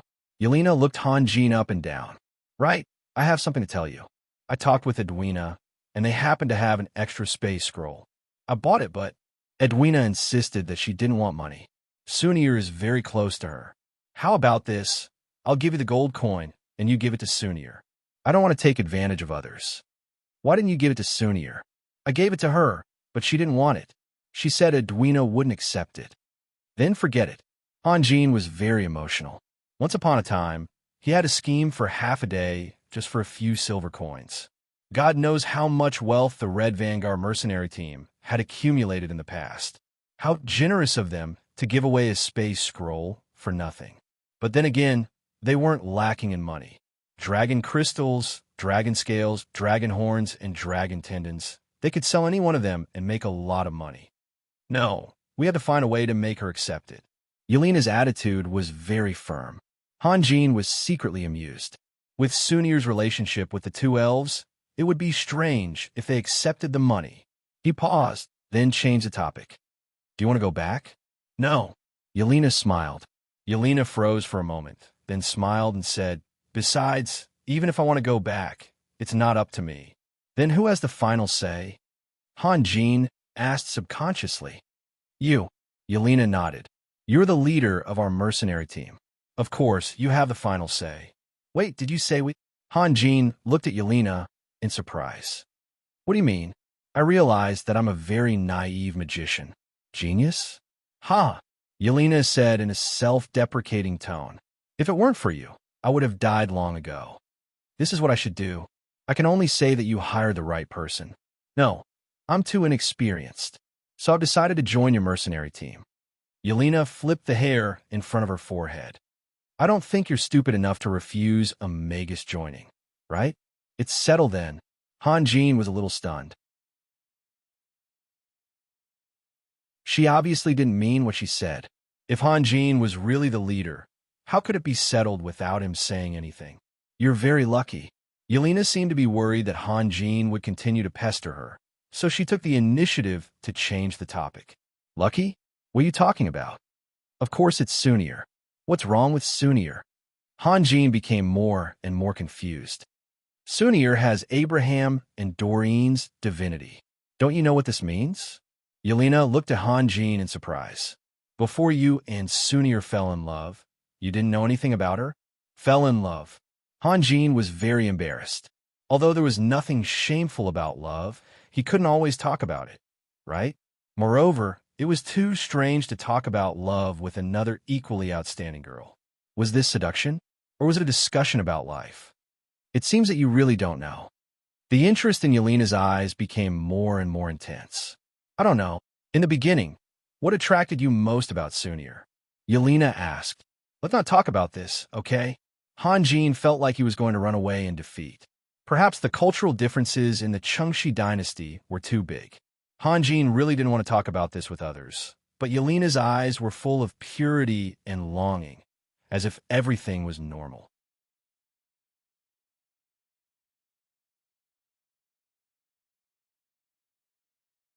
Chapter 178.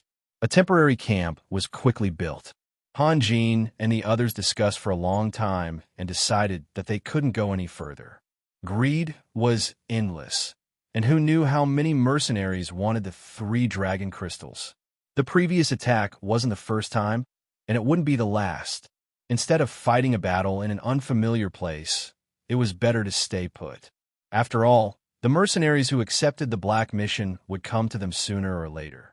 In Han Jin's plagiarized words, although they couldn't decide when the battle would break out, they could at least choose the battlefield. However, the Red Vanguard mercenary team was in an awkward situation. Han Jin and the others didn't guard against Edwina and Julia, but Gibran and the others couldn't. They couldn't even step into the camp, and they didn't dare. Facing Edwina and Julia, Gibran was very guilty. It wasn't that he hadn't tried before, but every time he was rejected by Julia, he would retreat dejectedly. However, he wasn't willing to leave just like that. Or rather, he knew very well that if he took a step back, what awaited him would be an irreversible eternity. He had to find a way to beg for Julia's forgiveness. After the camp was built, it was time to set up magic sentry posts nearby. Once again, Han Jin witnessed the horror of a magus. He had observed carefully that it took cessation a few seconds to release a magic sentry, and after releasing dozens of sentry posts, he needed to meditate for a while to recover the magic he had consumed. It wasn't that Sasu only had enough magic power to release dozens of magic sentries. After more than a year of training, Sasu had also learned a lot. When his magic power reached a certain level, he would meditate to maintain his full combat power, so that he could immediately enter battle at any time. Yelena's attitude when releasing magic sentries was almost like she was playing a game. She didn't put on any airs, nor did she meditate. She simply released magic sentries as she walked, and the magic sentries could be described as covering the entire mountain. Han Jin had asked Leger if there was any way to sneak into the camp under such circumstances. Leger could only shake his head. In the end, Leger was forced into a corner. If all the mages on the continent were like Yelena, then there wouldn't be much meaning for thieves to exist. After the sentry posts were set up, everyone was relieved. There was really nothing to worry about. Within a radius of more than 10 miles, they would be able to detect any person or magical beast that sneaked in. Yelena also set up a small magic defense matrix in the center of the camp. This was no longer a camp, but a fortress. However, most of the young people were very active. Although they chose to stay still, they couldn't just wait quietly. There was nothing fun to do here, so they could only use their energy on training. Moreover, Morrison's, who was sweating all day, had set a good example for them. One day, Han Jin sat in his small wooden shed, waiting for everyone to come over for a meeting.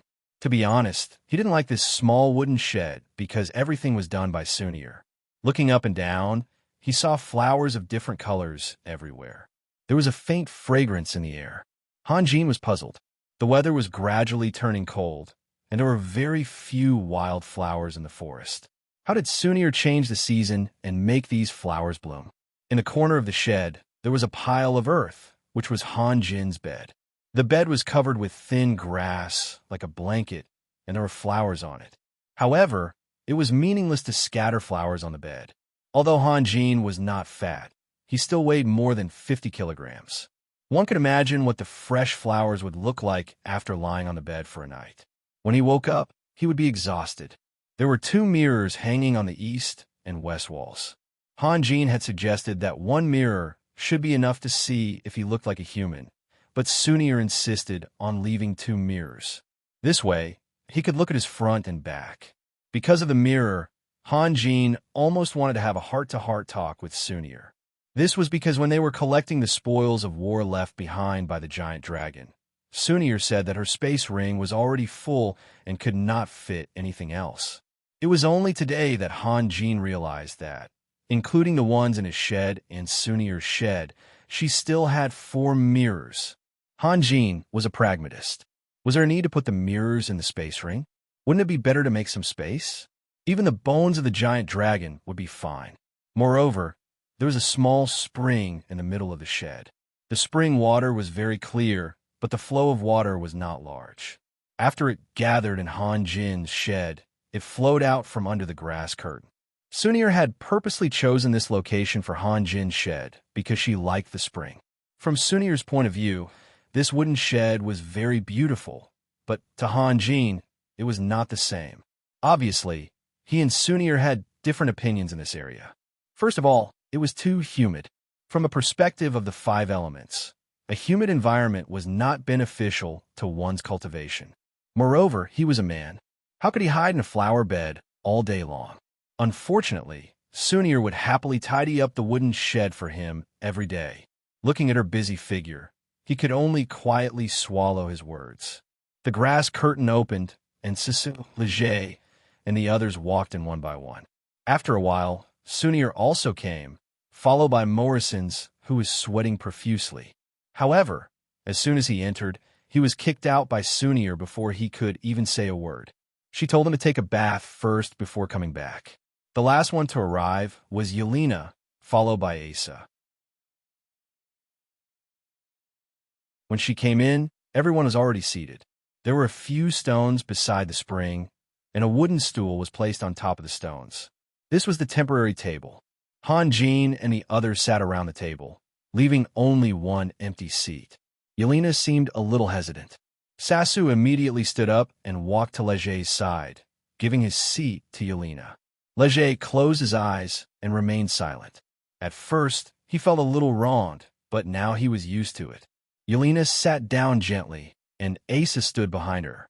It wasn't that they didn't care about him, but that there was just enough space for the few of them. "Why did you ask us to come here?" Yelena asked softly. Han Jin pondered for a moment. "How many days have we been waiting?" 7 days, Leger said. He had always had a strong sense of time, so he spoke without hesitation. "I think we can't just wait like this," Han Jin said. Yelena was taken aback. "You were the one who said that we had to wait here. Now, you want to leave?" "No, we still have to wait." Han Jin shook his head. "I mean, we should secretly send a few people back to isolated Cliff City and make some preparations." "Preparations? I'm sure we're well prepared. Let's put it this way. Look at Morrison's. He doesn't even have a decent soft armor. When the battle starts, what will he rely on to protect himself? Just to protect himself with his fighting power? And Sasu, the only thing he has now is a magic staff." "A magic staff?" Yelena's gaze fell on Sasua's magic staff. Sasua's face turned red, and he quietly hid the magic staff under the stump. What a joke. Han Jin's magic staff was only in comparison. In front of Magus, what could be considered a magic staff? "So I've decided to secretly send people back to isolated Cliff City," Han Jin said slowly. "Last time we got a lot of things. Sasu said that there are many alchemists in isolated Cliff City. We happen to have a lot of raw materials, so we can pay them to make armor for us. With such a big dragon scale, I think each of us can have a set of high-quality magic armor." Han Jin finished speaking, but there was no response. Everyone's expression was a bit strange. Sasu simply covered his forehead with his hand and looked like he was in pain. Sunir was biting her lips, and Yelena had a faint smile on her face. "What's wrong?" Han Jin was stunned. These words were the result of his careful consideration. Of course, he also hid a lot of things. He had to return to isolated Cliff City because he was running out of ammunition and food. The purpose of returning to isolated Cliff City with Sunir and the others was to collect more magic crystals. Although he had succeeded in the art of alchemy and could now absorb the energy of 5th-grade magic crystals, he didn't have many 5th-grade magic crystals. The magic crystals of the Earth Bear and the Tree Demon were all 8th grade. The magic crystals of the Flash Leopard and the Giant Lizard were all 6th grade. The dozens of magic crystals of the Wind Wolf were all 5th grade, but he had used them all up. When he was in the underground city, he robbed a lot of things from the caravan of the Holy Crown City. There were more than 300 6th grade fire magic crystals and more than 60 6th grade water magic crystals, all of which were 6th grade. The energy of a 5th grade magic crystal was about 100 jia, which he could easily absorb. However, the energy of a 6th grade magic crystal was close to 1,000 jia. He didn't dare to mess around. Although he had broken through the realm of Xian, he was still far away from being able to do whatever he wanted. The difference of only 1 grade was enough to make him helpless. Fortunately, he had some common sense. Otherwise, Hanjin would have been forced to find a way to break the magic crystals. You want to talk to me about those alchemists just to make magic armor for us? Sasu asked in a strange voice. Yes, what's wrong with that? Ahem. Asa coughed dryly. Sir, the Song of Triumph. Our dean is one of the makers. Really? That's surprising. Hanjin smiled. He could only blame himself for being too sensitive. When he listened to others, he would always consider the motive, subtext, and some other things in the words before the content. Therefore, he subconsciously thought that Asa was bragging about Yelena, so he naturally played along. When he thought about the content, he was stunned. One of the makers? Happy holidays to everyone. I'm a little ashamed. It's already the next day, and I just published the article. I really have no choice. After I woke up, I had to wash up and dress up immediately because I was going to visit someone. National Day and Mid-Autumn Festival were right next to each other, so it could be said that the whole world was celebrating. But for me, it was a bit miserable. I couldn't eat scallions, ginger, garlic, seafood, alcohol, spicy food, and I couldn't even eat eggs. When other people were drinking and exchanging toasts with each other, I could only hold a bowl of porridge at the side, and I even had to put on a smile. In the end, I couldn't hold it in anymore and secretly poured a little beer. As a result, my sister-in-law saw it and yelled, "Do you want to die?" Alcohol and cephalosporin react. Since she was a nurse, I immediately straightened my clothes and sat properly, smiling along with her. Let's not talk about this anymore. Finally, let's talk about the fan system. I personally feel that it's like roasting an author on a fire. When a book is written, without the strong support of the guild master, sect master, elder, hall master, and branch master, it will be very awkward. That day, Lil suddenly told me, "Congratulations, there are 2 guild masters." I was ecstatic and opened the webpage as fast as I could. I don't know where my energy came from, but my eyes weren't blurry and my head wasn't hurting. I was very nimble. Then I saw the 2 guild masters. Their names were very familiar because they stayed in the conspicuous positions for more time than my advertisements. I was so touched. Let's not talk about anything else.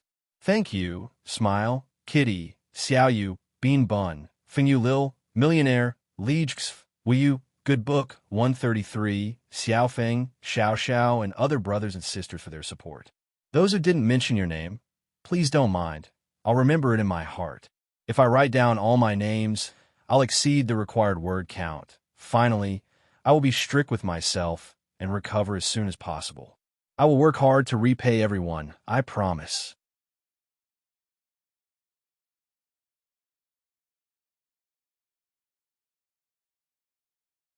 Chapter 179. Sasu shook his head. Raphael, instead of giving the dragon scale to those alchemists, why don't you give it to Yelena? Although the conditions here are very simple, Yelena's enchantment skills are far superior to those of ordinary alchemists. I'm really curious. Why do you trust them? Alchemists can also make junk? Hanjin asked in surprise. Of course, the process of making enchantment equipment is very complicated. Even at the last step, we have to be careful. If there is even the slightest mistake, all our previous efforts will be in vain, Yelena said. If I fail, then what about my dragon scale? Yelena shrugged. Obviously, she didn't think this question needed to be answered. If they had already failed, what else could there be? If I give you the dragon scale, can you make enchantment equipment for them right now? Hanjin asked softly. Yelena's expression became more and more helpless. She looked at Hanjin and finally turned her gaze to the others. Attitude. Pay attention to your attitude. Leger elbowed Hanjin and said in a low voice, if they obtained a very good magic material, The owner would often find someone with enough skill to make enchantment equipment for them. The higher the skill level, the lower the risk of failure. Moreover, their attitude was extremely humble, and they would make all kinds of promises. This was because making enchantment equipment was not an easy task. The whole process was not only difficult, but also very dangerous. The maker had to put all his effort into the work. Alchemists relied on this profession to make a living, so they wouldn't refuse and couldn't refuse. However, Yelena didn't care about this little income. Of course, she could help everyone. The key was that Han Jin's attitude was very wrong. He seemed to be ordering Yelena to do something, and there was a kind of expectation in his eyes. Could it be that he was expecting Yelena to give him a guarantee that she wouldn't fail? I don't recommend this. Seth, Raphael, you haven't realized how lucky we are. It's like we picked up a giant dragon for free. Will this happen again in the future? After hearing Sisua's words, Morrison's, Sunir, and the others all nodded. This kind of opportunity was indeed hard to come by. They couldn't ignore it just because they had it in their hands. Also, this is too difficult for Yelena. We can't build a magic laboratory here, right? Sasu smiled bitterly. What if it fails? Destroying the dragon scale is a small matter, but what if Yelena is injured? Yes, Raphael, Moxing said in a low, muffled voice. Anyway, the dragon scale is in our hands. No one can take it away from us. Let's talk about it after we settle down. Han Jin hesitated for a moment. Then we have to send someone back too. To do what? Do you want substitute puppets? Do you want to speed up your own cultivation? Han Jin simply said, if you want, then send someone back. I need magic crystals, a large number of magic crystals. Yelena still didn't quite understand, but Leger and the others immediately became excited, as if they had been injected with stimulants. Especially substitute puppets, they knew all too well what it meant. One chance, one life. On the long and difficult road to becoming a master, countless people died prematurely. Some died in humiliation, some died helplessly, and some died inexplicably. If everyone had another life, who knew how many of them would be able to mature? Some of them might even become influential figures that would shock the whole continent. This was definitely not impossible. Although the stand-in puppets also had a fatal flaw, which was that they couldn't change the situation in a real crisis. If they were facing an invincible opponent, even if they released 100 stand-in puppets, it would only cost them 100 more moves. However, Leja and the others were content. One chance was enough. Morrison's is too obvious a target. Sasu should stay here. Whether Sunir wears a mask or not, she will attract attention. I think I should go back by myself, Leger said. You think you won't attract attention? Sunir smiled. Me? Why would they notice me? Do you still remember the place where we first met Yelena? Of course. The owner of that restaurant was disturbed countless times. In the end, he couldn't take it anymore and wrote down everything he knew and posted it on the front of the restaurant. Even so, there were still people who sneaked into the restaurant and tried to use violence to pry out secrets that others didn't know. Sunir sighed. Now, our appearances are no longer a secret, especially Morrison's. You grew up in isolated Cliff City, so you were the first to be discovered. Fortunately, we didn't bring Sylvia with us. Otherwise, I don't know what would have happened to Sylvia. They know about me. Morrison's pointed at his nose. Yes, Sunir nodded. Gibran knows your name, your past life, and even your teacher. Do you think he's the only one in the big, isolated Cliff City who's so meticulous? Did Julia tell you all this? Han Jin asked. Yes. Morrison's face was a bit pale. He used to hope that he could become a famous warrior, but now he knew that fame wasn't always a good thing, especially when a pack of wolves was waiting to bite him. It was a really creepy feeling. They shouldn't know about me, right? Leger frowned. They don't know about your background, but your profession, appearance, temper, and combat ability are no longer a secret. Julia told me that when the Black Mission was first released, some mercenaries tried their best to collect our information and sell it publicly. At first, our information could be sold for more than 100 gold coins. Sunir paused. I can guarantee that any of us will be recognized as soon as we appear in isolated Cliff City. Then what should we do? Leger stuttered. How about this? Let Sister Edwina go back. Sunir said, Sister Edwina is very smart. We can leave everything to her. Hanjin and the others looked at each other, and Sasa nodded. That's a good idea. The people of isolated Cliff City don't know what happened here, so naturally, they won't pay attention to Edwina. If you need it so much, Yelena took out a few magic crystals from her space ring. Anything that she collected was naturally not ordinary. The smallest magic crystal was about the size of a child's fist. It was blue and red in color, and its color was very bright. These magic crystals are for you. Hanjin shook his head helplessly. I don't need these. I can only use 5th grade magic crystals. Must they be 5th grade magic crystals? Yelena asked in surprise. 3rd grade and 4th grade magic crystals are also acceptable. I'll go find Sister Edwina. Sunir stood up and walked to the door. She paused and smiled at Hanjin. The more the better? Of course, the more the better. Hanjin took out a few magic crystals from the Earth Bear and the Dryad from his space ring. After a moment of hesitation, he grabbed the magic crystals that Yelena had taken out. Sunir, give these magic crystals to Edwina. Let her sell them and use the money to buy magic crystals. No need. Sunir shook her head. Wait. Hanjin hurriedly called out when he saw that Sunir had already walked out of the wooden shed. He didn't want to owe anyone anything. Sasu took the magic crystals and chased after Sunir to the door. Seeing that Sunir was already far away, he walked back and put the magic crystals on the wooden stool. With Sunir's status among the elves, it's not a big deal to borrow money from them. Also, didn't you say that you'll need 8th grade magic crystals sooner or later? You should keep these. Yelena's eyes lit up. She felt that she had discovered something important from Sasua's words. Raphael, what do you think we should do about the Red Vanguards? Leger asked softly. What do you mean? Morrison's asked back. Leger saw that everyone was looking at him and waved his hand. Don't misunderstand. I believe in Julia and Edwina, but Gibran, he has a bad reputation. He's cruel and merciless. Now he's worried about Julia. But what if he really goes all out one day? I'm afraid that he'll be a fatal threat to us. Haha, reputation of a thief. Yelena sneered. Is there a wise magician, a righteous and humble knight, and a respectable thief? Leger pretended not to hear. I think we should find a way to make them leave us, but I'm worried that Sunir will be unhappy. Raphael, what do you think we should do? I think they're decent people, Morrison said. Are you crazy? Leger looked at Morrison's in surprise. Didn't you say that even if we saw the Black Mission, we would still accept it? Morrison's University said casually. Why should we blame them?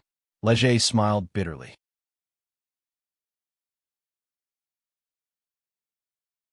Morrison's, don't forget that we're the ones being attacked. And in the future, we'll be attacked continuously. How can you speak for others? I'm just speaking for reason. Moxing stood up with his sword on his shoulder. Also, you should have noticed that the elf named Julia has been unhappy all this time. If she really wanted to, she would have driven Gibran away long ago. Is this something we should interfere in? Morrison's is right. Let's observe for a while. Hanjin looked up. Where are you going? I'm going to find Hayden. Hayden. Hanjin felt that the name was familiar, but he couldn't remember it. It's the warrior from the Red Vanguards. Leger still smiled bitterly. Morrison's, he's a 9th grade swordsman. How can you be his opponent? I think you shouldn't go looking for trouble. Sooner or later. Morrison's paused and said softly, sooner or later.